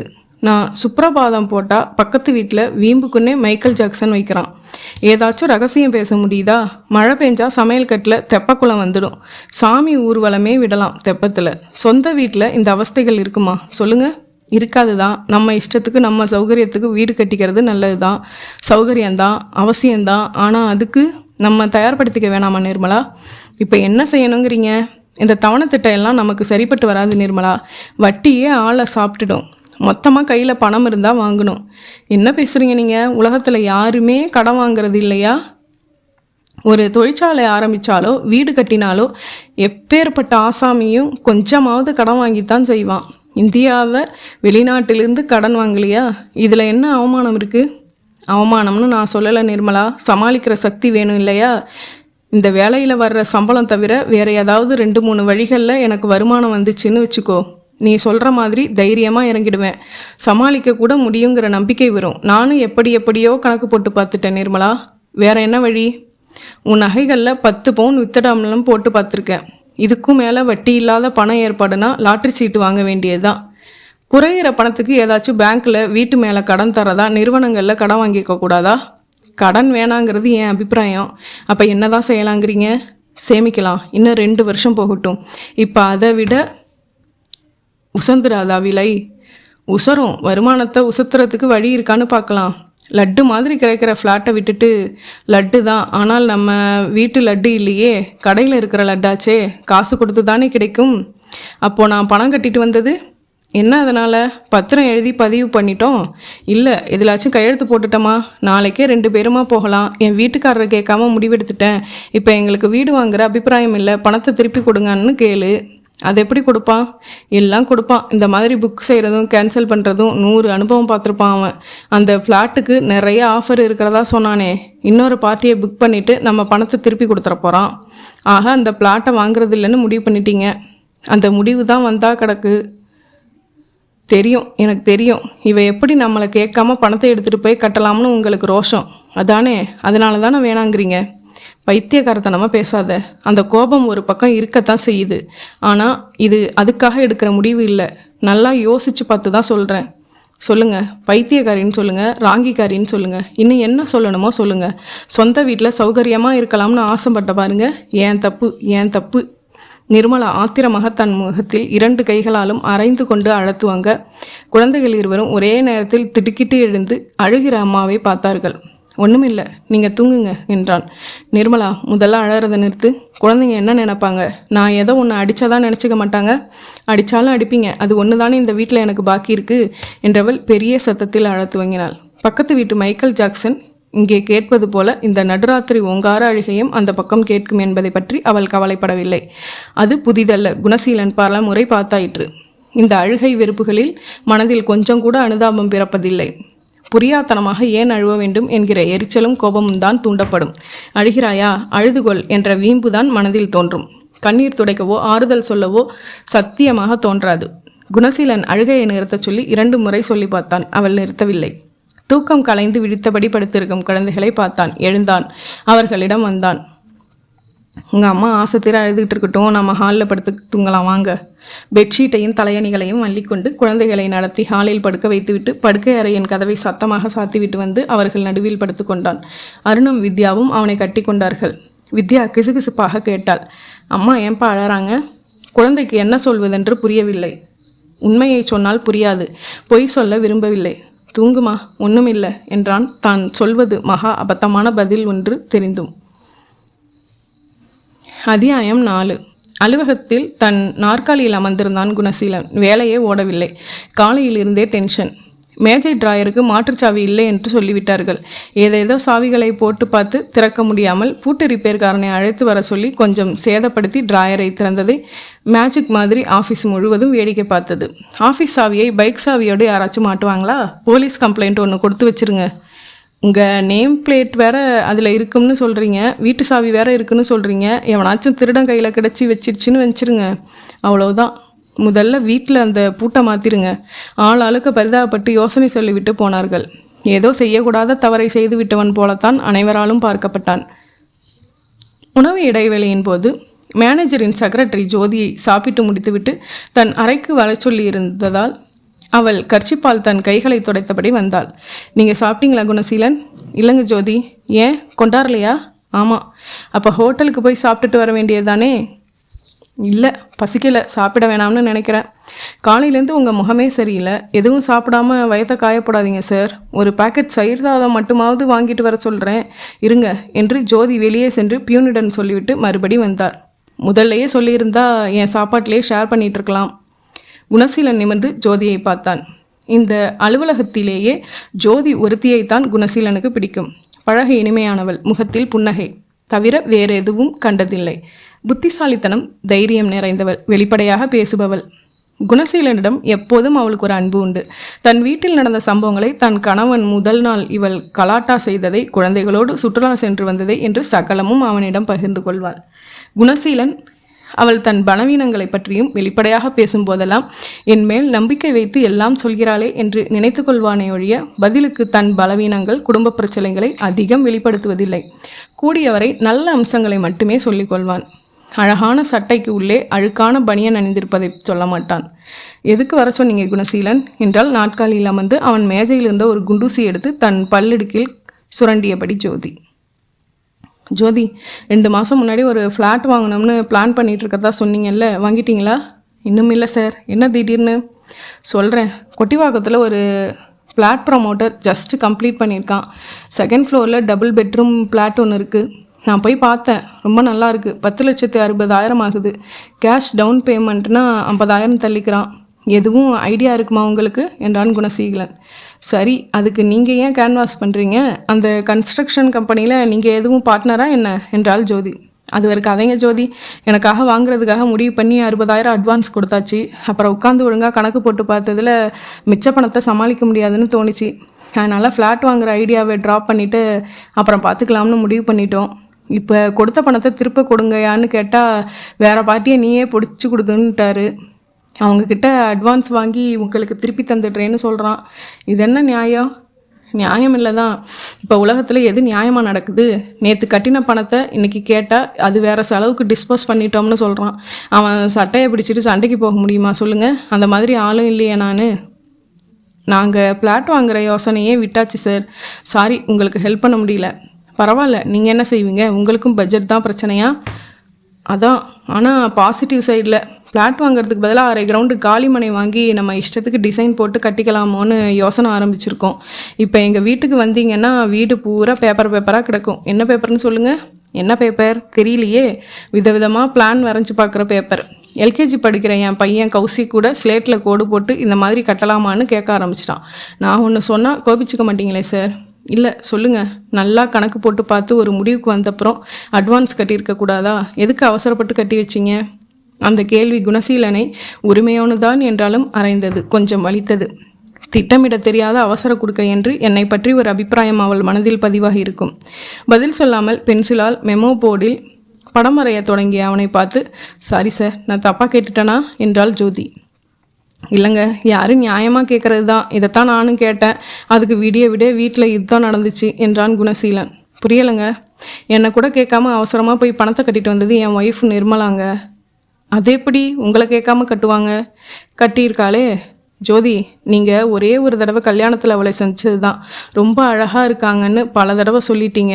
என் ஒய்ஃபை பற்றி உங்கள் மனசில் பதிஞ்ச ஒரே செய்தி அவள் அழகு மட்டும்தான். கலைக்க வேணான்னு தான் நான் அவளை பற்றி எதுவும் சொல்கிறதில்ல. கல்யாணமாகி 14 வருஷம் ஆச்சுங்க. முதல் 2 வருஷம் இளமையும் துள்ளலுமாக போயிடுச்சு. அடுத்தவரோட குறைகள் எதுவும் அப்பப்போ பொருட்படுத்தப்படாது. ஆனால் அதுக்கப்புறம் இன்னைக்கு வரைக்கும் அவளை நான் புரிஞ்சு வச்சிருக்கிற அளவுக்கு என்னை அவள் புரிஞ்சுக்கலைங்க. என் கல்யாண வாழ்க்கையை ஒரு கிராஃப் மாதிரி வரைய சொன்னால் முதல் 2 வருஷம் கிட்டத்தட்ட செங்குத்து கோடு தான். சிகரம் தொட்டாச்சு. அப்புறம் கோடு கீழே நோக்கி திரும்பிடுச்சுங்க. இப்போ கொஞ்ச நாளாக அந்த கோடு ரொம்ப ஸ்டிஃபாக இருக்குது. என் நேரமும் கோடு பாட்டும் லைனை தோடுமா வேண்டாமான்னு பயமாக இருக்குது. ஜோதி லேசாக நெளிந்தாள். நான் ஏதோ சொல்லி உங்கள் பர்சனல் மேட்டரை கிளறி விட்டுட்டேனோ? இதெல்லாம் என்கிட்ட சொல்லணுமான்னு யோசிச்சுட்டு, இல்லைங்க ஜோதி, நான் யார்கிட்டையாவது சொல்லணும், இல்லைனா வெடிச்சிருவேன். Are you not my good friend? உங்கள் சந்தோஷத்தையும் துக்கத்தையும் எத்தனை தடவை பகிர்ந்துக்கிட்டு இருக்கீங்க. நான் தான் நியாயமாக நடந்துக்கல. உங்ககிட்ட உலகத்திலேயே அதிபயங்கர சந்தோஷ மனுஷன் மாதிரி எல்லார்கிட்டையும் ஒரு ஷோ பண்ணிகிட்ருக்கேன். உள்ளே ஒரே புழுக்கமுங்க. கொஞ்சமாவது அன்லோட் பண்ணி ஆகணும். நீங்கள் என்னை விட வயசில் சின்னவங்க. ஆனால் உங்களை பார்த்தா எனக்கு மதிக்கணும்னு தோணும். ஏன்னா நீங்கள் ஒரு ஐடியலாக ஒய்ஃபாக எனக்கு தெரியுறீங்க. ஏதோ நீங்கள் சுய இறக்க மூடில் இருக்கீங்க, அதனால் சொல்கிறீங்க. ஐடியல் ஒய்ஃபா? நானா? என் ஹஸ்பண்ட் சாயங்காலம் பிக்கப் பண்ணிக்க வருவார். கேட்டு பாருங்க. என்கிட்ட உள்ள பொறுப்பில்லாதத்தனத்தை சொல்லுவார். உரசல்கள் எல்லா வீட்லேயும் உள்ளது தான் சார். Of course I agree. ஆனால் உரசல்களுக்கும் விரிசல்களுக்கும் வித்தியாசம் இருக்குங்க. தினம் உங்கள் ஹஸ்பண்ட் வந்து உங்களை பிக்கப் பண்ணிக்கிறாரே, ஏன் பஸ்ஸில் வர சொன்னால் நீங்கள் வரமாட்டிங்களா?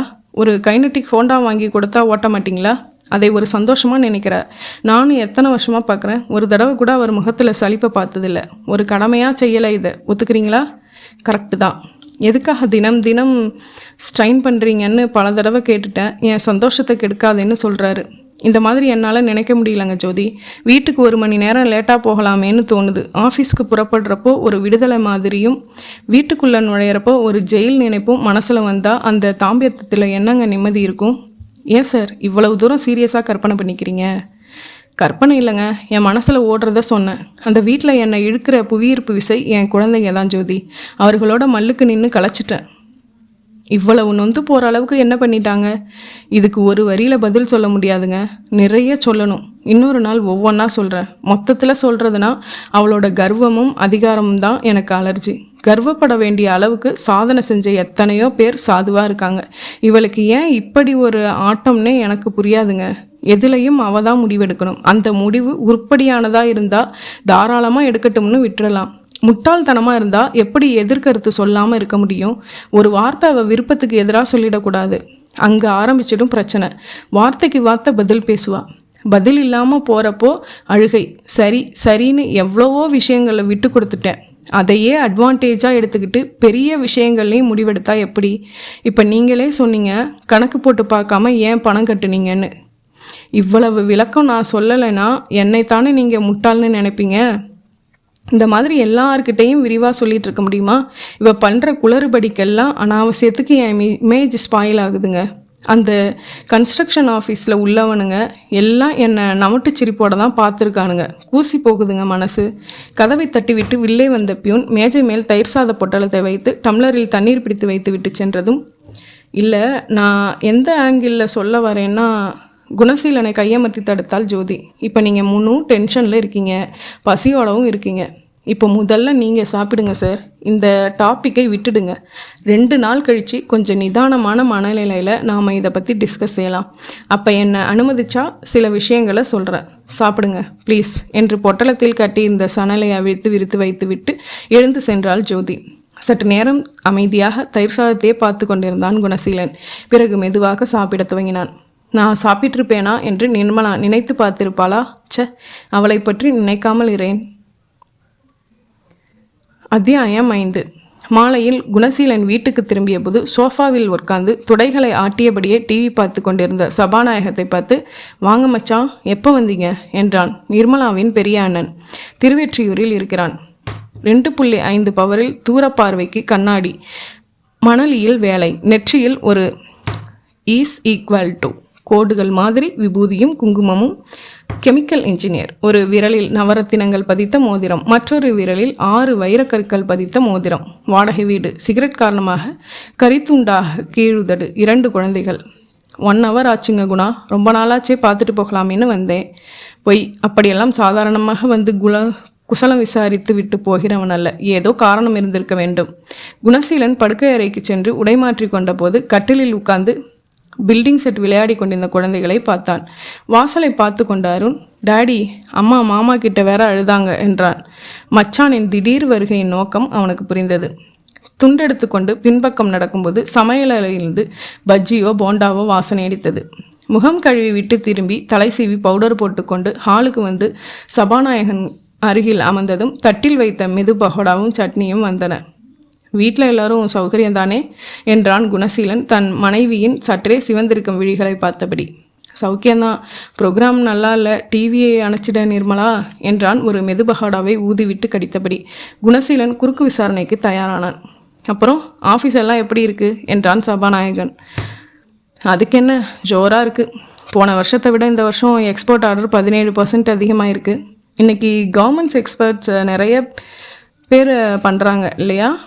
ஆமாம், நம்பிக்கையான பார்ட்டிகள் மாட்டி நம்ம ப்ராடக்ட்டுக்கு நல்ல வரவேற்பு கிடச்சிருச்சுன்னா பிரமாதமாக வரலாம். நிறைய ரிஸ்க் இருக்குது. எதில் ரிஸ்க் இல்லை?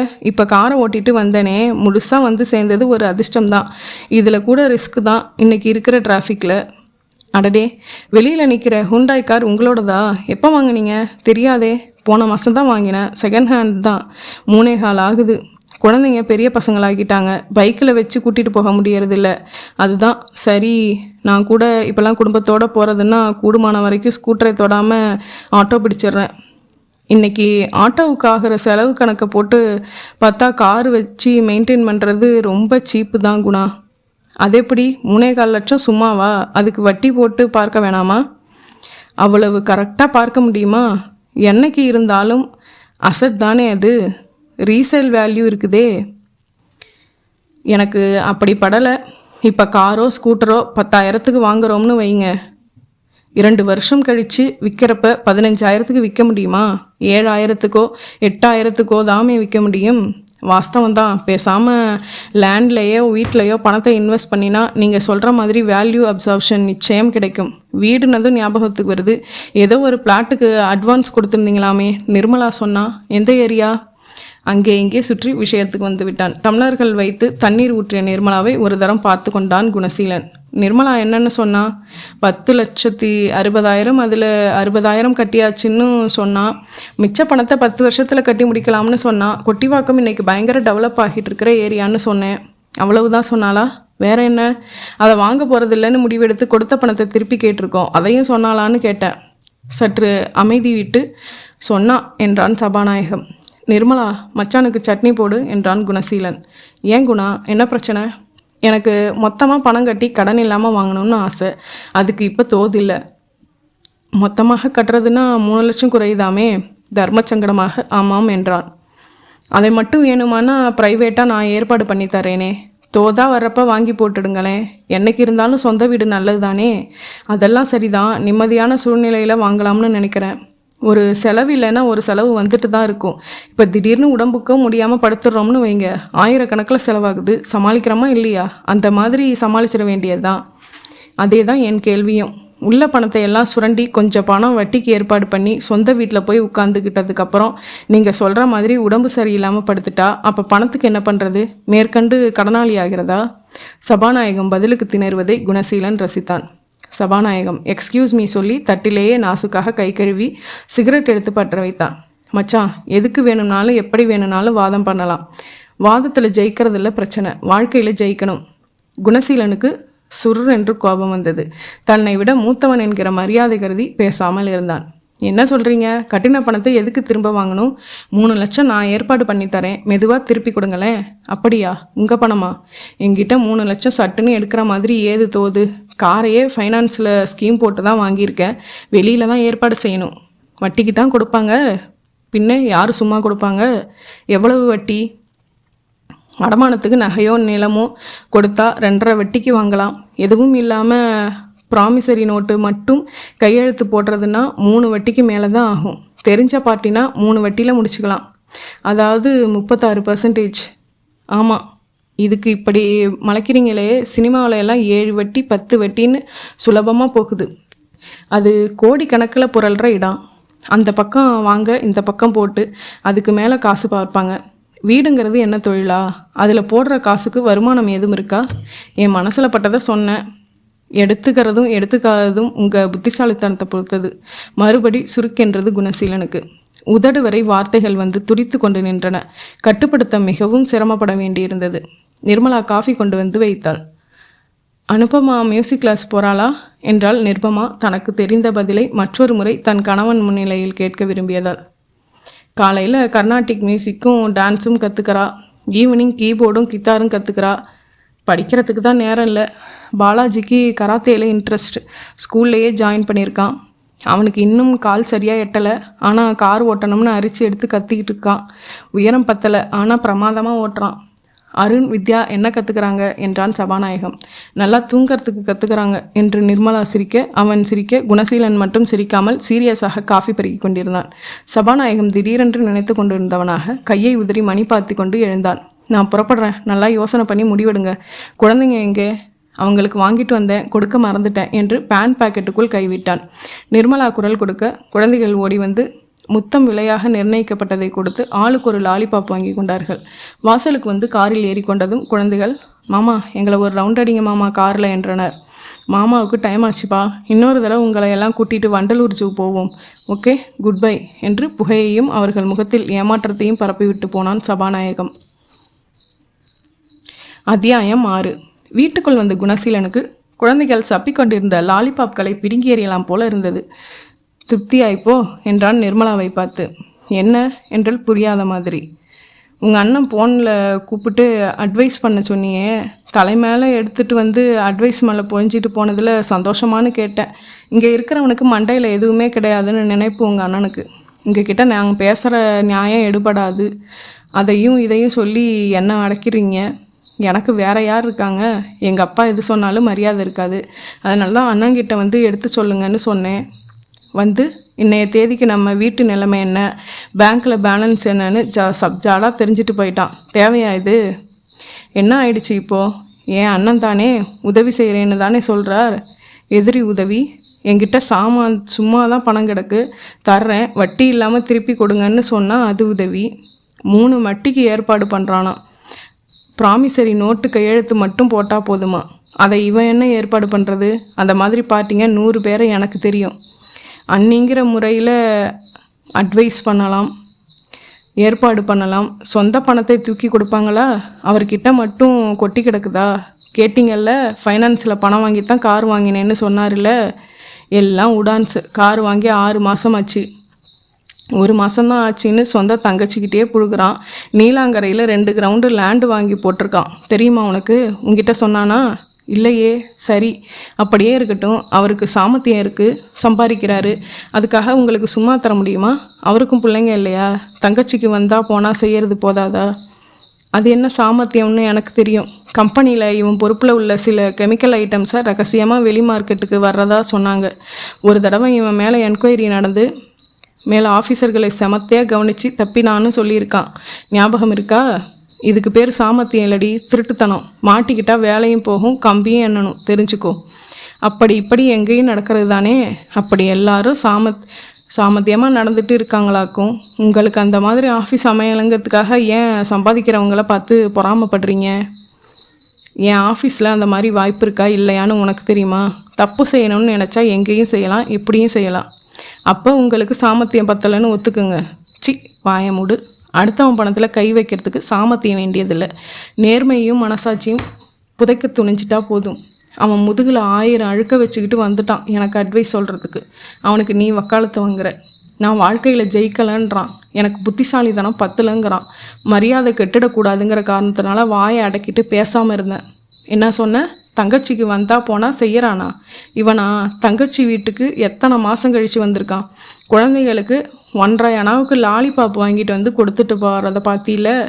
ஐயா, நீ காசு பணம் எதுவும் கொடுக்க வேணாம். குழந்தைங்க ஆசைப்பட்டு கேட்டாங்களே, அவங்கள காரில் ஏற்றி ஒரு ரவுண்டு அடித்து இறக்கி விட்டுட்டு போனால் எவ்வளவு சந்தோஷப்பட்டிருக்காங்க. 5 நிமிஷம் ஆகுமா? அதுக்கெல்லாம் மனசு வேணும்டி. உங்களுக்கு ஏதாச்சும் குத்தி காட்டிக்கிட்டே இருக்கணும். மனசு இல்லாமல் தான் நான் சொன்னதும் உடனே புறப்பட்டு வந்தாரா? ஆஹா, அப்படியே பாசம் பொத்துக்கிட்டு வந்ததுதாக்கும். மச்சானோட இன்னைய நிதி நிலைமை என்னன்னு தெரிஞ்சுக்கிட்டு போகலாம்னு வந்துட்டான். ஆமாம், இங்கே அப்படியே என்ன முடியாமல் கட்டுக்கட்டாக குவிஞ்சு கிடக்குது. கணக்கு பார்க்க வந்தார். உங்கள் நிலமை தெரிஞ்சுக்கிட்டு அவர் என்ன செய்வார்? சொல்லிக்குவான் அவன் பொண்டாட்டிக்கிட்ட. பாத்தியா அவன் எப்படி இருக்கான், நான் உன்னை எப்படி வச்சுருக்கேன் பாத்தியான்னு பீத்திக்குவான். அப்படி ஒன்றும் பண்பாடு இல்லாதவர் இல்லை அவர். வீடாச்சே, குழந்தைங்கள் இருக்கிற இடமாச்சே, சாமி படமெல்லாம் மாட்டிருக்கேன்னு பார்த்தானா சாம்பிராணி போட்ட மாதிரி வீடு பூரா சிகரெட் புடைய நிரப்பி விட்டு போகிறது தான் பண்பாடா? நம்ம பிளாட் வாங்குறதும் வாங்க வேணாம்னு தீர்மானிக்கிறதும் நம்ம குடும்ப விஷயம். இதை எதுக்கு நீ அவங்கிட்ட கொண்டு போகணும்? முதல்ல அதுக்கு பதில் சொல்லு. ஏன் எங்கள் அண்ணன் நம்ம குடும்ப விஷயத்தை தெரிஞ்சுக்கிட்டா என்ன தப்பு? அவருக்கு உரிமை இல்லையா? இருக்குது, உரிமை இருக்குது. உனக்கும் இருக்குல்ல. நீலாங்கரையில் அவன் லேண்டு வாங்கினதை சொன்னதான் அவங்கக்கிட்ட. நான் சொல்லித்தானே உனக்கு தெரியும். அதை கற்றுக்கிறதா இதை கற்றுக்கிறதான்னு அவன் பொண்ணை பற்றி அலட்டி காட்டினானே. இந்த வருஷம் 7வது ஃபெயில் ஆகிட்டா, அது தெரியுமா உனக்கு? அதை சொன்னானா? அவளோட என் ஆஃபீஸ் ஸ்டாஃப் ஒருத்தரோட பொண்ணும் படிக்கிறா. அவள் தான் எனக்கு சொன்னான், உன் குடும்ப விஷயத்தில் தலையிட உரிமை உள்ளவனுக்கு தன் குடும்ப விஷயத்தை சொல்கிறதுக்கும் உரிமை இருக்குல்ல சொன்னானா? வீக்னஸை யாராச்சும் சொல்லுவாங்களா? அதான் என் கேள்வியும். நீ ஏன் மெனக்கட்டு ஃபோன் பண்ணி நம்ம வீக்னஸை சொன்ன? இது வீக்னஸா? பின்ன இல்லையா? பணம் குறையிறதால பிளாட் வாங்காமல் இருக்கிறது நம்ம எக்கனாமிக்கல் வீக்னஸ் இல்லையா? இல்லைங்க, இது வீண் பிடிவாதம். சரி, பொண்ணு ஃபெயிலானது வீக்னஸ்ஸு சொல்ல வேண்டாம். நீலாங்கரையில் லேண்டு வாங்கினது வீக்னஸாக ப்ளஸ் பாயிண்ட் தானே, அதை சொல்கிறதுக்கு என்ன? மெதுவாக இன்னொரு சந்தர்ப்பத்தில் சொல்லலாம்னு நினச்சிருக்கலாம். நம்ம ஃப்ளாட் வாங்க கஷ்டப்படுறப்போ அவர் லேண்டு வாங்கினதை சொன்னால் பீத்திக்கிற மாதிரி இருக்கும். நம்ம மனசு கஷ்டப்படும்னு நினச்சிருக்கலாம். அட அட அட, அவ்வளவு சைக்காலஜிக்கலாக யோசிக்கிறவனாவும் அண்ணன். அப்படி யோசிக்கிறவன் நம்மக்கிட்ட கார் இல்லையே, கார் எடுத்துகிட்டு போனால் மனசு கஷ்டப்படுமேன்னு யோசித்து ஆட்டோவில் வந்திருக்கணும். அசடு, அது இல்லடி காரணம்.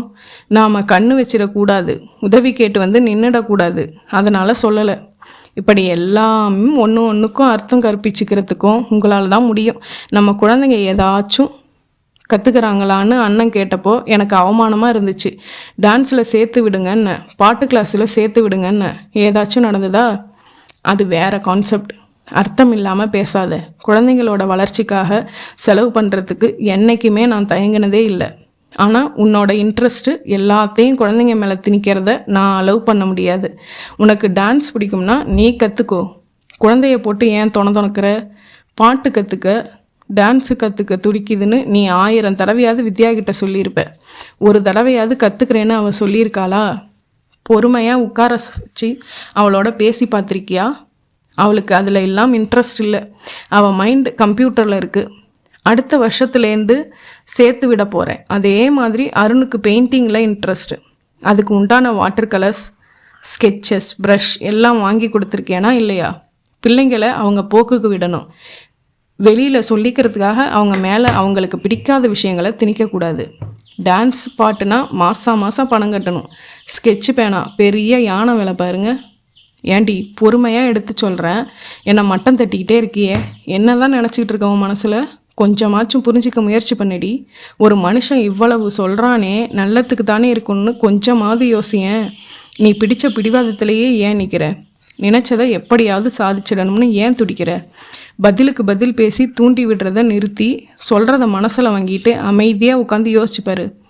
உட்காந்து யோசிச்சு பார்க்கறதுக்கு என்ன பெரிய தத்துவமா சொல்கிறீங்க? பாரு, மறுபடியும் உன்னை சொல்லி பிரயோஜனம் இல்லை. உங்கள் அப்பாவை சொல்லணும். கொஞ்சம் படிக்க வச்சுருந்தா இப்படி முறுக்கிக்கிட்டு நிற்க மாட்டேன். நான் படிக்காதவ தான், 10ஆவதோட நிறுத்தினவ தான்.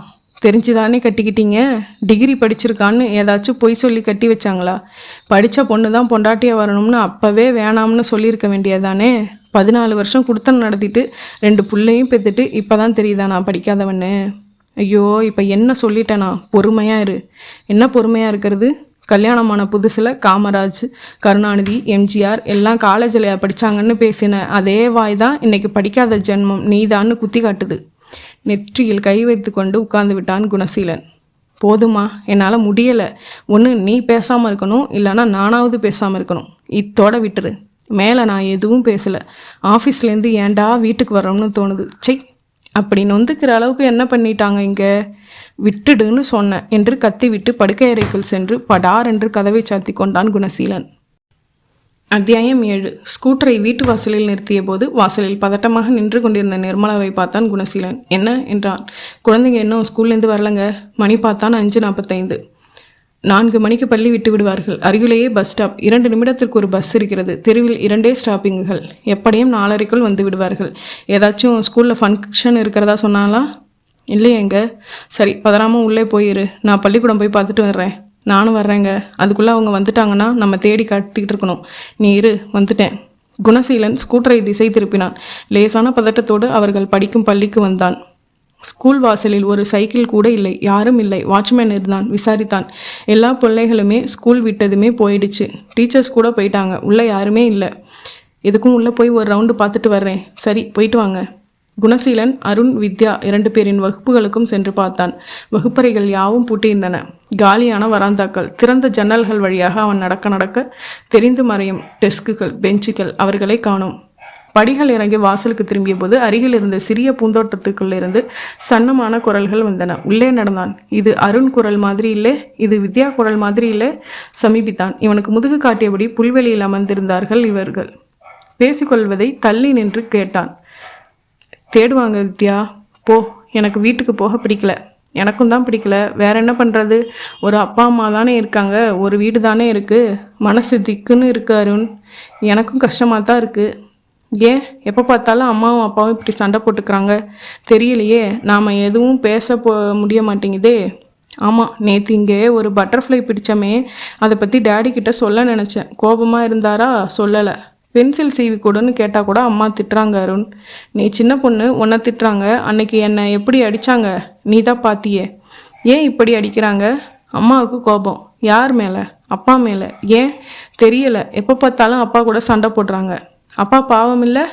ஆமாம், அவர் தானே கஷ்டப்பட்டு ஆஃபீஸுக்கு போய் ரூபாயெல்லாம் கொண்டாடுறாரு. அவர்கிட்ட சண்டை போடலாமா? சரி, அப்பா கிட்ட கோபம்னா நம்ம ஏன் திட்டணும், அடிக்கணும்? அப்பாவை அடிக்க முடியாதே. ஏன்? தாலி கட்டிருக்காரே, புருஷனை யாராச்சும் அடிப்பாங்களா? அப்பாவுக்கு கோபம் வருது இப்போ. ஆனாலும் நம்ம அடிக்கிறதே இல்லை. ஏன் சொல்லு. அம்மா வேற அடிக்கிறாங்களே, நாம் வேற எதுக்கு அடிக்கணும்? பாவம்னு அடிக்கிறது இல்லை. இப்போல்லாம் அப்பாவுக்கும் ரொம்ப கோபம் வருது.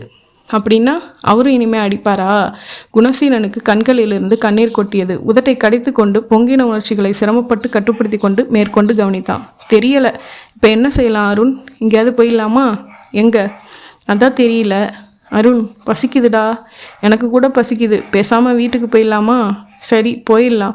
இருவரும் எழுந்து அருகில் இருந்த ஸ்கூல் பேக்குகளை கையில் நுழைத்து முதுகில் மாட்டி கொண்டு திரும்பி எதிரே என்ற குணசீலனை பார்த்தார்கள். ஐ அப்பா என்றாள் வித்யா. ஸ்கூல் விட்டு எவ்வளவு நேரமாச்சு? இங்கே என்ன பண்ணிட்டு இருக்கீங்க 2 பேரும் என்றான் இயல்பான குரலை வரவழைத்து கொண்ட குணசீலன். சாரிப்பா, விளையாடிட்டு இருந்தோம் என்றான் அருண். இந்த வயதிலேயே போய் கள்ளத்தனம் எல்லாம் வந்துவிட்டன. கற்றுக் கொடுத்தது பள்ளிக்கூடமா இல்லை வீடா? நிச்சயமாக வீடுதான். சரி, பரவாயில்ல. இனிமேல் இந்த மாதிரி விளையாடிட்டு லேட்டாக வர்றதுன்னா காலையிலேயே சொல்லிட்டு வந்துடணும். என்ன, டேடியும் மண்மையும் காணும்னு கவலைப்படுவோம் இல்லை? இருவரும் கோரஸாக தலையசைத்தார்கள். இவர்கள் பேசிக்கொண்டதை பற்றி விவரிக்கவே கூடாது. தெரிந்து விட்டதே என்று அனாவசியத்துக்கு அவர்கள் மனதில் ஒரு காம்ப்ளெக்ஸ் வந்து உட்காரும். வேண்டாம். இவர்கள் மனதில் பதிந்து போன எண்ணத்தை மாற்ற வேண்டும். அது நடவடிக்கைகளால் மட்டுமே சாத்தியம்.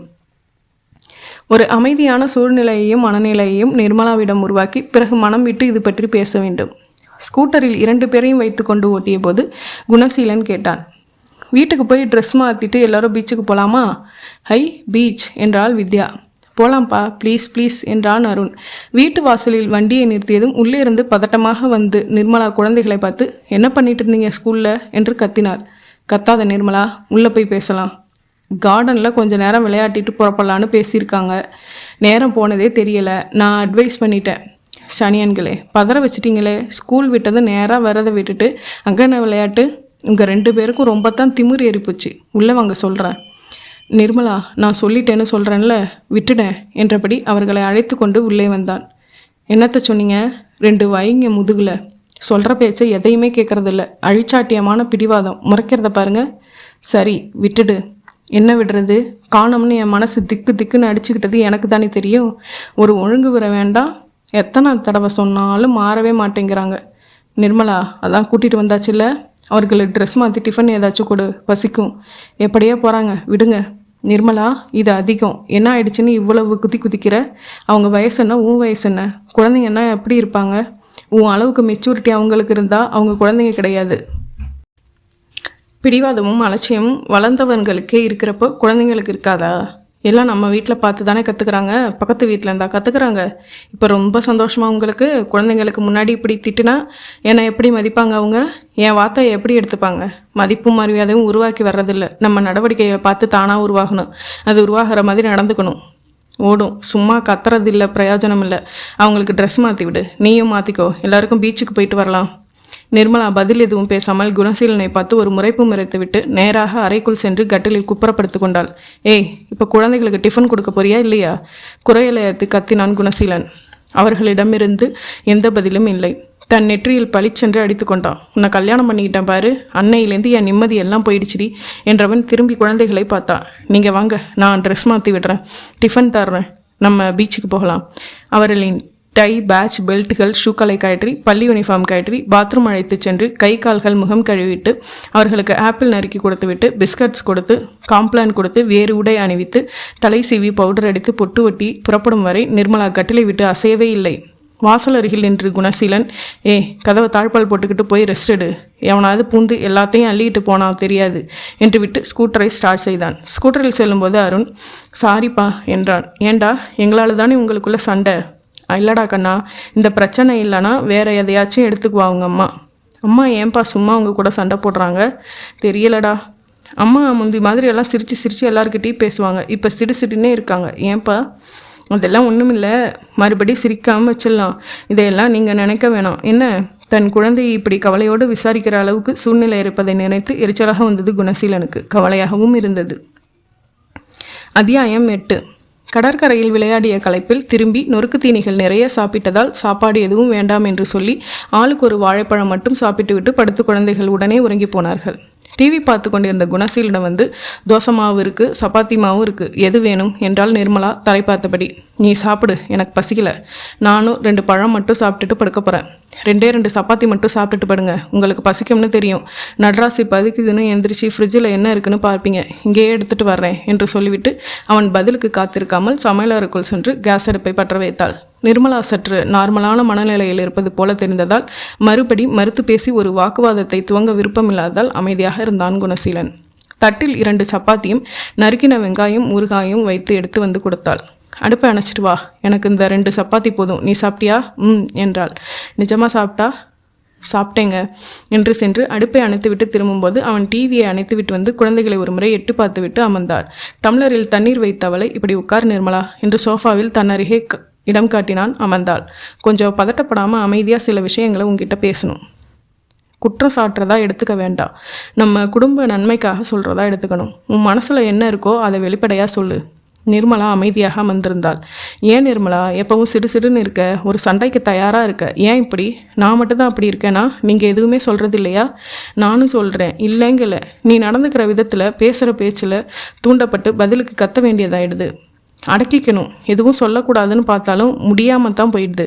நான் ஒத்துக்கிறேன். இன்றைக்கி ஸ்கூல்லேருந்து பசியோடு வந்த குழந்தைகளுக்கு டிஃபன் கொடுன்னு சொன்னால் விருட்டுன்னு போய் கட்டில் படுத்துட்டியே. இதை பற்றி மட்டும் யோசிச்சு பாரு. நான் திட்டணத்துக்கு எதிர்ப்பு காட்டுறதுக்காக அப்படி செஞ்சேன். அதே சமயம் நீ அப்படி செஞ்சது குழந்தைங்க மனசில் எப்படி போய் பதியும்னு யோசிச்சிருக்கியா? நிர்மலா பதில் பேசாமல் இருந்தாள். அவங்க மனசில் உன்னை பற்றி மோசமாக பதிவாகிட்டு இருக்கு நிர்மலா. ஒரு வெறுப்பு வளர்ந்துக்கிட்டே இருக்குது. ஸ்கூலில் அவங்க கார்டனில் விளையாடினதாக சொன்னது போய். நான் போய் பார்த்தப்போ 2 பேரும் சீரியஸாக நம்ம குடும்பத்தை பற்றி டிஸ்கஸ் பண்ணிகிட்டு இருக்காங்க. அவங்க பேசின இதெல்லாம் நீ கேட்டிருக்கணும். மட்டார்னு அரையிற மாதிரி இருந்துச்சு நிர்மலா. அப்படி என்ன பேசினாங்க? குழந்தைகள் அவர்கள் பேசினதை அப்படியே சொன்னான் குணசீலன். 2க்கும் பொலேர்னு வச்சு இழுத்துட்டு வர்றதை விட்டுட்டு ஏன் எதுவுமே கேட்டுக்கலைன்னு சொல்கிறீங்க? இந்த வயசில் இந்த பேச்சு தேவையா இதுங்களுக்கு? பெரியவங்களை விமர்சிக்கிற அளவு புத்தி தெளிஞ்சிருச்சா? 2 அடி வச்சாதானே இந்த மாதிரி எல்லாம் பேசக்கூடாதுன்னு அவங்களுக்கு புரியும் என்றால் லேசான கோபத்தோடு. தப்பு நிர்மலா, அடித்தா இனிமேல் இப்படி பேச வேணாம்னு இருப்பாங்க. மனசுக்குள்ளே நினைக்காம இருப்பாங்களா? அதுக்கு நீ தடை உத்தரவு போட முடியுமா? நினைக்கிறதுக்கெல்லாம் நாம் என்ன பண்ண முடியும்? என்ன நிர்மலா இப்படி பேசுகிற? நம்ம பற்றி ஒரு தப்பான இமேஜ் குழந்தைங்க மனசில் உருவாகிறது சரியா? அப்படியே இதை விட்டுட முடியுமா? அதுக்கு என்ன செய்ய சொல்கிறீங்க? குளிப்பாட்டுறது, சாப்பாடு போடுறது, ஸ்கூலுக்கு ரெடி பண்ணி அனுப்புறது, பாடம் சொல்லி தர்றது எல்லாமே அம்மா. ஆனால் அந்த அம்மா மேலே வெறுப்பு வருதுன்னா இனிமேல் அதையெல்லாம் நீங்களே வேணும்னா பார்த்துக்குங்க. என்னதான் உங்களுக்கு பிடிக்கலைன்றீங்களே என்றால் உஷ்ணமாக நிர்மலா. அவசரப்படுற நிர்மலா, எப்பவும் என்ன சொல்ல வரேன்னு புரிஞ்சுக்காமையே நீ படப்படன்னு பேசிடுற. இதுதான் உன்னோட பெரிய கஷ்டம். அமைதியாக பேசிகிட்டு இருக்கப்போ திடீர்னு ஏன் இப்படி எமோஷனல் ஆகிற? நான் படிக்காதவ தானே, மரமண்டை தானே, எனக்கு என்ன புரியும்? உடனே இப்படி சுய இறக்கமாக ஏதாச்சும் சொல்லி மேற்கொண்டு என்னை பேச விடவே மாட்டேங்கிற. ஏன் எப்பவும் கோபமாகவே இருக்க? அமைதியாக மனம் விட்டு பேசலாம்னு தானே பேச ஆரம்பித்தோம். அதுக்கு நீ எங்கே இடம் தர்ற? சரி, என்ன சொல்லணுமோ சொல்லுங்கள், எனக்கு தூக்கம் வருது. இந்த பிரச்சனை பற்றி பேசி தீர்க்கணும்னு உனக்கு தோணலையா? அதான் சொல்லுங்கள், கேட்டுக்கிறேன்னு சொல்கிறேனே. இல்லை நிர்மலா, நீ கேட்டுக்கிற மூட்லேயே இல்லை. திடீர்னு டென்ஷன் ஆகி உணர்ச்சி பிழமாக நிற்கிற. சரி, நான் சொல்ல நினச்சதை சொல்லிடுறேன். இங்கே பாரு, இப்போ நமக்கு எந்த குறைச்சலும் இல்லை. நல்ல சம்பளம், ஓரளவுக்கு நல்ல வீடு, மணியாக 2 குழந்தைங்க, நோய் நொடி இல்லாமல் ஆரோக்கியமான வாழ்க்கை. சொந்த வீடு வாங்கித்தான் நிம்மதியாக இருக்கணும்னு இல்லைம்மா. காரு வாங்கினா தான் சந்தோஷமாக இருக்க முடியும்னு இல்லை. ஏக்கத்தோடவும் ஏமாற்றத்தோடவும் ஒவ்வொரு நிமிஷத்தையும் நகர்த்தினா இப்படித்தான் டென்ஷனாக இருக்கும். உன் டென்ஷன் என்னையும் தொத்திக்குது. குரல் உயர்த்தி கூட பேசாதனா? இப்பெல்லாம் மாறி போய் உனக்கு சமமாக கத்துறேன். என் ஈகோ தொடரப்போ எல்லாம் கத்தாமல் இருக்க முடியலை. நான் 2 பேரும் ஒருத்தர் கத்திக்கிறது சூழ்நிலையை கெடுக்குது. குழந்தைங்க மனநிலையை பாதிக்குது. இத்தனை வருஷமாகியும் இன்னும் என்னை நீ சரியாக புரிஞ்சுக்காமல் இருக்கிறது கேவலமான விஷயம்.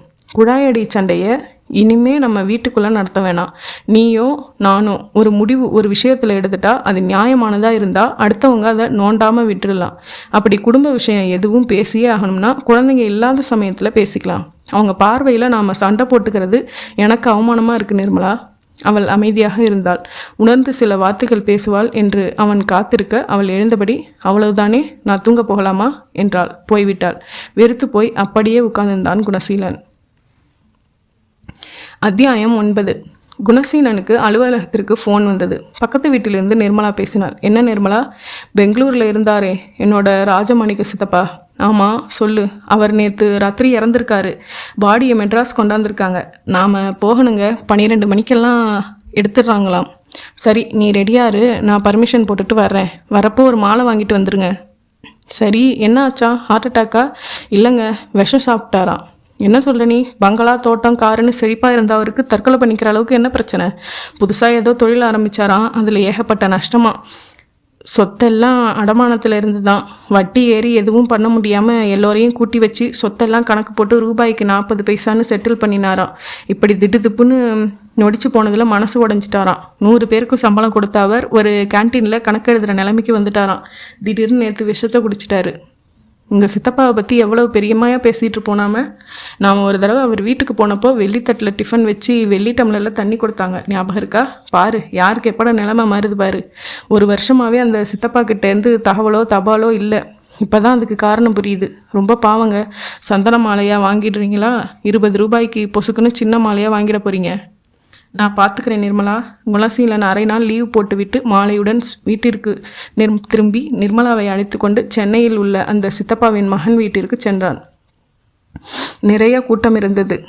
திடீர் அவசர பந்தலின் அடியில் எண்கள் எழுதின வாடகை நாற்காலிகள், பெஞ்சு போட்டு அதன் மேல் கிடத்தியிருந்த அவள் சித்தப்பாவின் உடலுக்கு மாலை போட்டுவிட்டு பாதங்களை தொட்டு வணங்கினார்கள். போய் துக்கம் விசாரிக்க வேண்டியவர்களிடம் விசாரித்துவிட்டு அமர்ந்து கொண்டார்கள். குணசீலனின் அருகில் அமர்ந்திருந்த ஒரு உறவு ஆசாமி இறந்தவரின் வள்ளல் தன்மையையும் கோவில்களுக்கு அவர் செய்த தர்மங்களையும் பற்றி உணர்ச்சியோடு சொல்லி கொண்டிருந்தார். ஒரு மகாராஜா மாதிரி வாழ்ந்தார். கடைசி காலத்தில் மோசமான வாழ்க்கையும் வாழ்ந்துட்டார். வசதியாக வாழறவன் ஒரு படி கீழே இறங்கினாலே அவனால் தாங்கிக்க முடியாது. அடிமட்டத்துக்கு போனால் பாவம், அவர் மனசு தான் எப்படி தாங்கும்? தலை நிமிர்ந்து நடக்க முடியுமா? ஒரு வார்த்தை கம்பீரமாக சொல்ல முடியுமா? சுற்றி உள்ளவங்க எதுவும் பேச வேணாம், ஒரு பார்வை பார்த்தாலே போதும், நொறுங்கி போயிடாதா மனசு? அவர் சொல்ல சொல்ல குணசீலனுக்கு மதத்தை பிசைந்தது. திரும்பவும் போது நிர்மலா புலம்பியபடி வந்தாள்.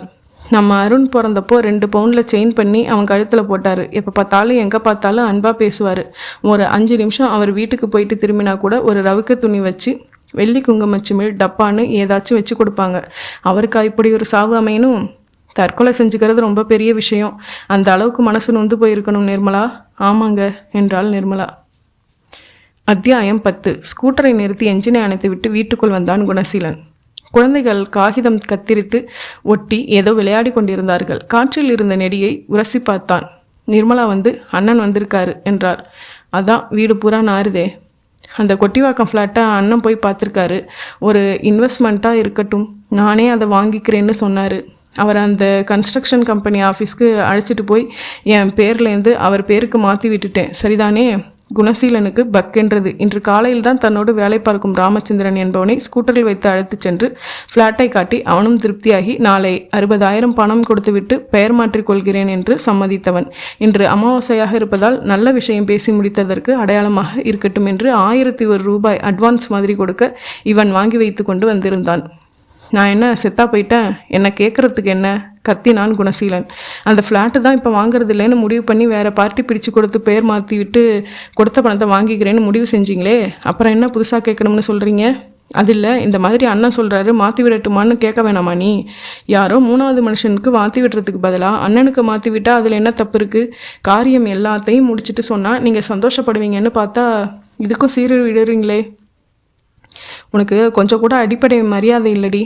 அவசரப்பட்டு கொண்டு போய் பணத்தை கட்டிட்டு வந்தப்பவும் என்னை கேட்கல, இப்போ அண்ணனுக்கு மாற்றி விடுறப்பவும் என்னை கேட்கணும்னு தோணலை. என் மனசில் என்ன நினைக்கிறேன்றதை பற்றி உனக்கு கவலையே இல்லை. இன்றைக்கி தான் ஆஃபீஸில் என்னோட வேலை பார்க்குற ஒரு ஃப்ரெண்டை அழைச்சிட்டு போய் பிளாட் காட்டினேன். அவனுக்கு பிடிச்சு போய் வாங்கிக்கிறேன்னு முடிவு செஞ்சு 1001 ரூபாய் அட்வான்ஸ் பணமும் கொடுத்துருக்கான். மிச்ச பணத்தை நாளைக்கு தரதா சொல்லியிருக்கான். நீ என்னடானா எல்லாத்தையும் முடிச்சிட்டேன்னு கூலாக சொல்கிற. இப்போ என்ன பண்ண சொல்கிற? நீங்கள் இருந்து இன்றைக்குன்னு இந்த மாதிரி பேசி அட்வான்ஸ் எல்லாம் வாங்கிட்டு வருவீங்கன்னு எனக்கு என்ன ஜோசியமாக தெரியும்? அண்ணன் வந்து கேட்குறப்ப அதை எப்படி இல்லைன்னு சொல்கிறது? இல்லைன்னு சொல்ல வேண்டாம், என்னை ஒரு வார்த்தை கேட்டுக்கிட்டு சொல்கிறேன்னு சொல்லிட்டு ஃபோன் வச்சுருந்தா வியாபாரம் சொல்லியிருப்பேன். எனக்கு தோணலை. இப்போ என்ன செய்யறது? பணத்தை திருப்பி கொடுத்துருங்க. விளையாடுறியா? கை நீட்டி வாங்கியிருக்கேன். அதுக்கு என்ன செய்ய முடியும்? நான் பேரையே மாற்றி விட்டுட்டேனே. இந்த மாதிரி என்னை கேட்காம என் பொண்டாட்டி தான் அண்ணனுக்கு மாற்றி விட்டுட்டான்னு சொன்னால் சிரிப்பாங்கடி. எனக்கு ஆஃபீஸில் இருக்கிற மரியாதை எல்லாம் போயிடும். நடந்துருச்சு, இனிமேல் என்ன செய்கிறது?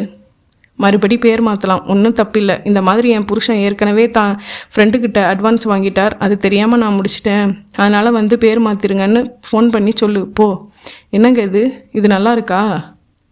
நீங்கள் நடந்துக்கிட்டது மட்டும் முறையா? உங்கள் அண்ணன் குடி வர்றதுக்காக வாங்கலை, வாடகைக்கு விட்டு வருமானம் பார்க்கறதுக்காகத்தான் வாங்குறான்.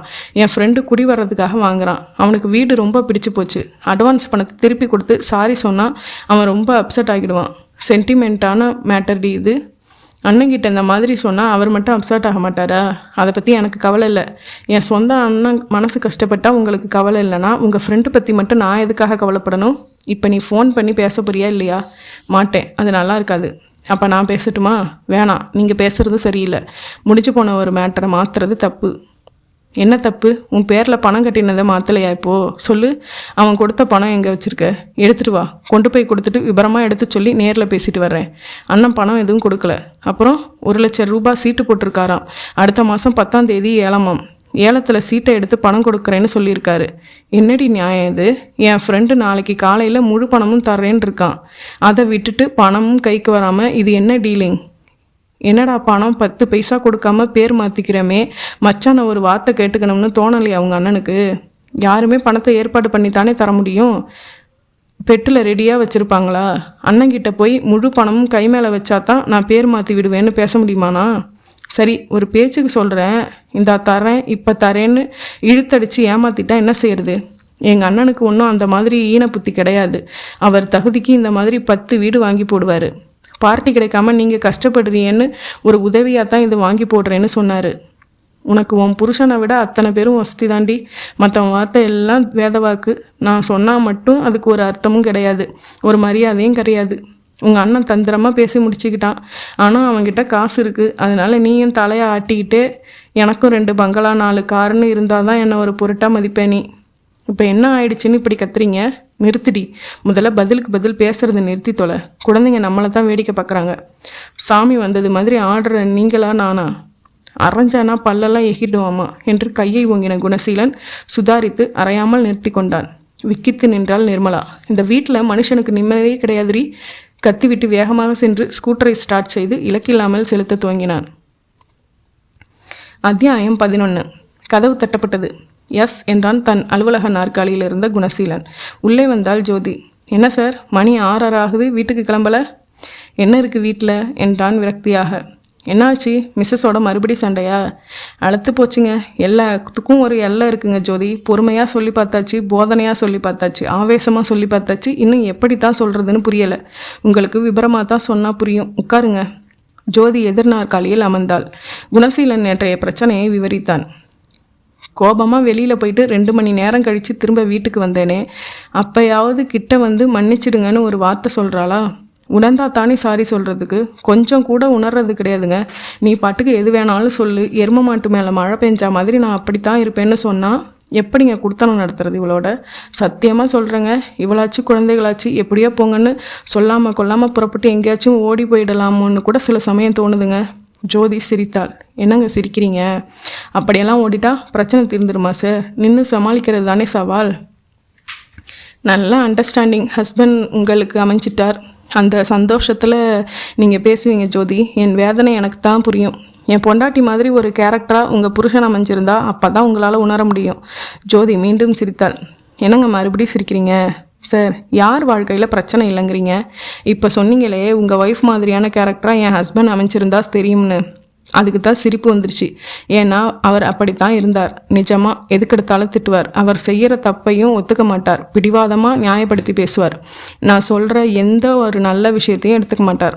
தினம் எங்களுக்குள்ள கழுத்து நரம்பு புடைக்கிற அளவுக்கு வாக்குவாதம் நடக்கும். அவளை ஆச்சரியமாக பார்த்தான். நிஜமாவா சொல்கிறீங்க ஜோதி? நிஜமா. ஆனால் இப்போ இல்லை, 4 வருஷம் முன்னாடி. அப்படியா? எப்படி மாறினார்?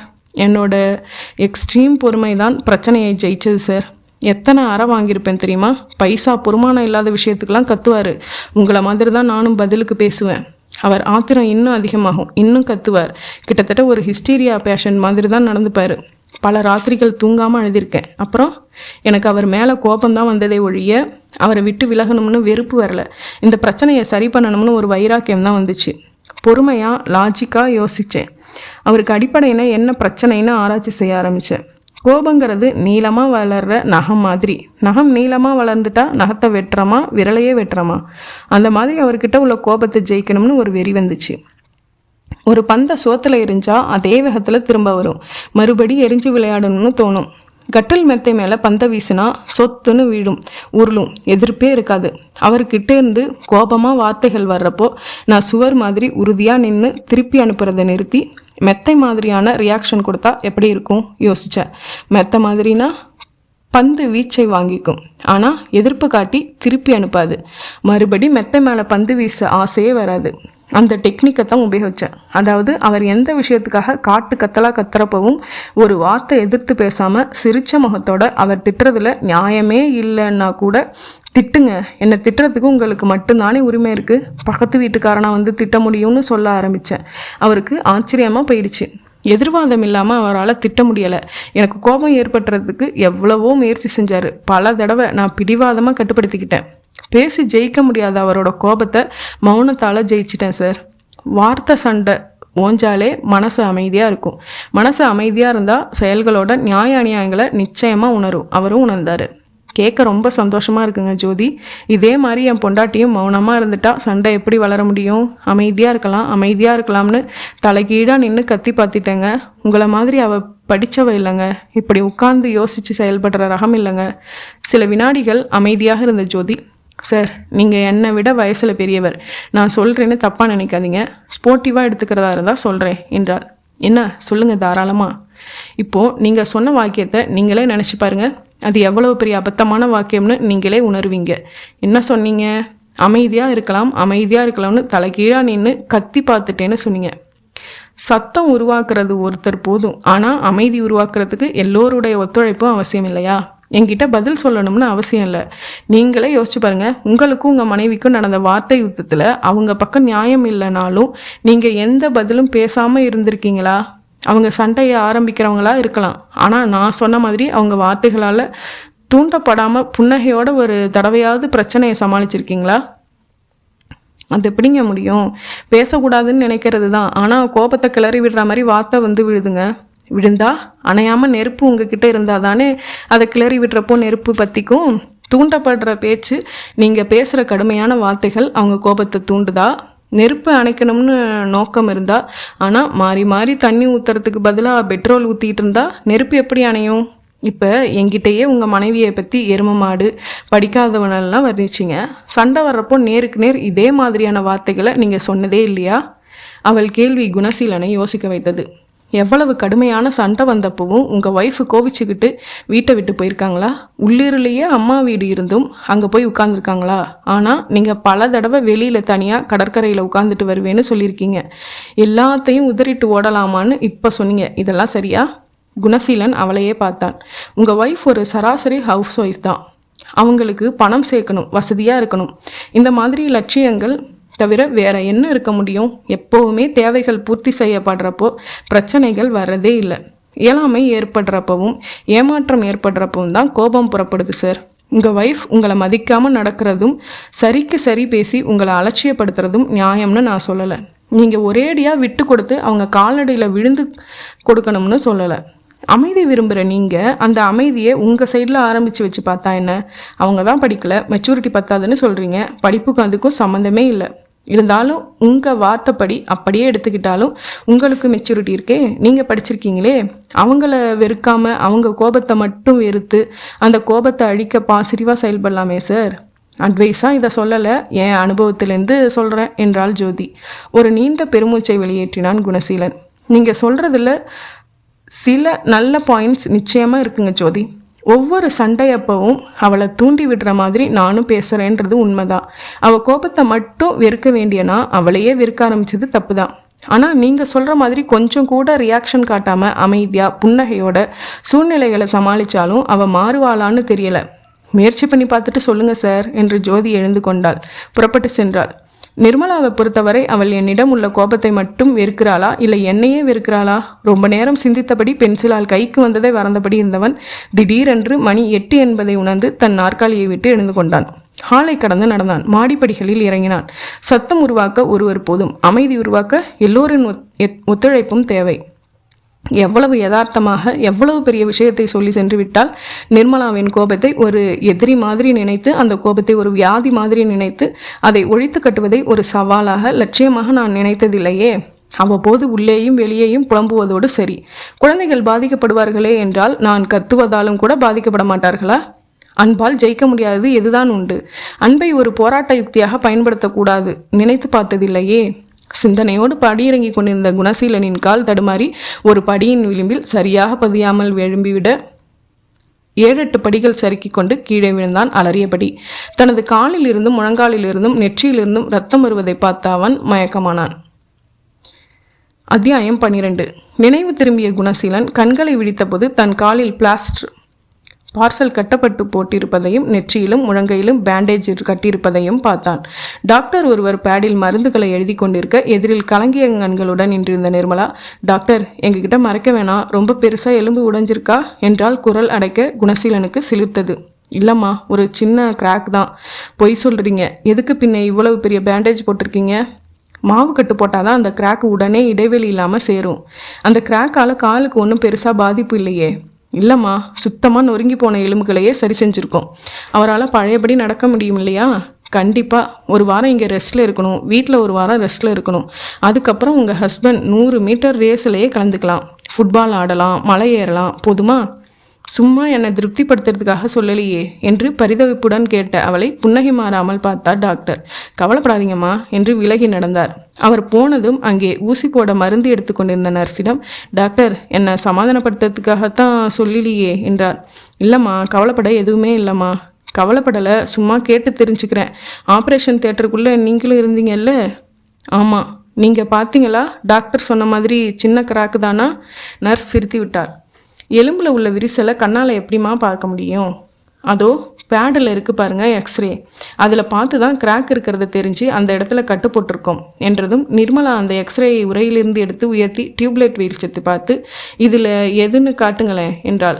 நர்ஸு சுட்டி காட்ட, இதுவா என் சின்ன கிராக்கு? எங்களுக்கு இதுதான் சின்ன கிராக் என்றாள் நர்ஸ். கண்களை மூடிக்கொண்டான் குணசீலன். நெஞ்சம் நெகிழ்ந்து போயிருந்தது. நிர்மலா தன் மனதில் என் மேல் வெறுப்பை வைத்திருக்கிறாள் என்று நினைத்தேனே. இவளா? இத்தனை பதரும் இவளா? எனக்கு கோபம் அவள் கோபத்தின் மேல், அவளுக்கு கோபம் தன் ஏமாற்றங்களின் மேல், என் இயலாமைகளின் மேல். இதை எப்படி புரிந்து கொள்ள தவறினேன்? நர்ஸ் ஊசி போட விட்டு தேய்க்க, நீங்கள் விடுங்க என்று சொல்லி நிர்மலா அவன் புஜத்தில் அழுத்தி தேய்த்து விட்டாள். நேற்று ராத்திரி விழுந்தாரு, இப்போ கிட்டத்தட்ட 20 மணி நேரம் ஆச்சு, இன்னும் ஞாபகம் திரும்பலையே. கட்டு போட்டப்போ லோக்கல் அனஸ்தீஷியா கொடுத்தோம். வலி தெரியாமல் இருக்கிறதுக்காக தூக்கத்துக்கான ஊசி போட்டிருக்கோம். இவர் இப்போ மயக்கத்தில் இல்லை, தூக்கத்தில் தான் இருக்கார். கொஞ்சம் நேரத்தில் முழிச்சிடுவார். இந்த குளுக்கோஸ் ரொம்ப மெதுவாக விழுதே, பரவாயில்லையா? எங்களுக்கு தெரியாதாம்மா, சொட்டு சொட்டாக தான் இறங்கணும். நீங்கள் இங்கே தான் இருப்பீங்க. குளுக்கோஸ் இந்த கோடு கிட்ட வந்ததும் என்னை வந்து கூப்பிடுங்க. நர்ஸ் போனதும் ஸ்டூலில் அமர்ந்து கொண்ட நிர்மலா கவலையோடு குளுக்கோஸை பார்த்து கொண்டிருக்க கண்களை திறந்த குணசீலன், நிர்மலா என்றான் மெதுவாக. அவள் முகம் பூரிப்புடன் விரிந்தது. உங்களுக்கு ஒன்றும் இல்லைங்க, சின்ன அடி தான், கட்டு போட்டிருக்காங்க. டாக்டர்கிட்ட விசாரிச்சிட்டேன், 10 நாளில் சரியாக போயிடும். வலிக்குதா என்றாள் அக்கறையுடன். குணசீலனுக்கு அவளை அணைத்து முத்தமிட வேண்டும் போல் இருந்தது. உள்ளத்தில் உருளும் அன்பை வெளிப்படுத்த உப்பு சப்பில்லாத தினசரி வாழ்க்கை சம்பவங்களில் சந்தர்ப்பங்கள் அமைவதில்லை. அப்போது வளர்ச்சி திட்டமும் தன்மானமும் தர்க்கமுமே நேரங்களை சாப்பிட்டு விடுகின்றன. இது அன்பு காட்ட வேண்டிய, ஆறுதல் சொல்ல வேண்டிய ஒரு சந்தர்ப்பம். எனவே அன்பை வெளிப்படுத்துகிறாள். பாசத்தையும் அன்பையும் உணர்வின் ஒரு பகுதியாக்கி கொண்டவர்கள் ஒவ்வொரு நிமிஷமும் என்னிடம் உன்மேல் அன்பு இருக்கிறது என்று அபத்தமாக சொல்லி கொண்டிருக்க வேண்டிய அவசியமில்லை. கல்லிலும் முள்ளிலும் ஏற்றி ஓட்டுகிற டயரை பற்றி அது பஞ்சராகும் போது தான் கவலைப்படுகிறோம். என்னங்க அப்படி பார்க்குறீங்க? ஒன்றுமில்லை நிர்மலா, நான் ரொம்ப பதறிட்டேங்க. நேற்று உங்கள் ஆஃபீஸ் கட்டிடத்தில் இருக்கிற வாட்ச்மேன் இங்கே கொண்டாந்து சேர்த்துட்டு எனக்கு ஃபோன் செஞ்சான். குழந்தைங்களையும் கூட்டிகிட்டு புறப்பட்டு வந்தால் உங்களை ஆப்ரேஷன் தியேட்டருக்குள்ளே கூட்டிகிட்டு போயிட்டாங்க. அடி பெருசாக சின்னதாக எதுவும் புரியலை. கடவுளே கடவுளேன்னு வேண்டிக்கிட்டே நின்றுட்டு இருந்தேங்க. சின்ன அடி தானே டாக்டர் சொன்னதுன்னு தான் மூச்சு வந்துச்சுங்க. பசங்க எங்கே?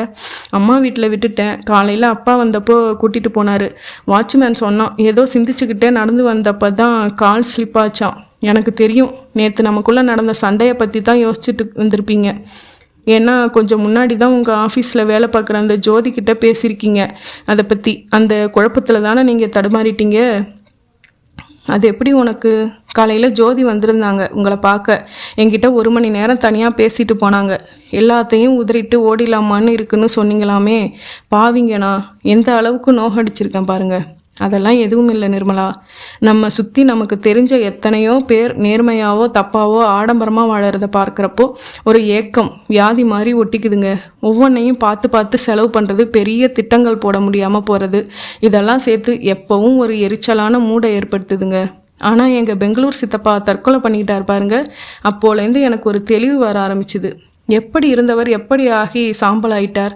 இந்த ஆஸ்பத்திரியில் காலையில் பொழுது போகாமல் சுற்றி வந்தங்க. எத்தனை விதமான பாதிப்புகளோட பிரச்சனைகளோட ஜனங்க. வாழ்க்கையில் இந்த நோய் மட்டும் குணமாயிட்டா போதும், வேற எதுவும் வேணாம்னு எவ்வளவு நொந்து போய் சொல்கிறாங்க.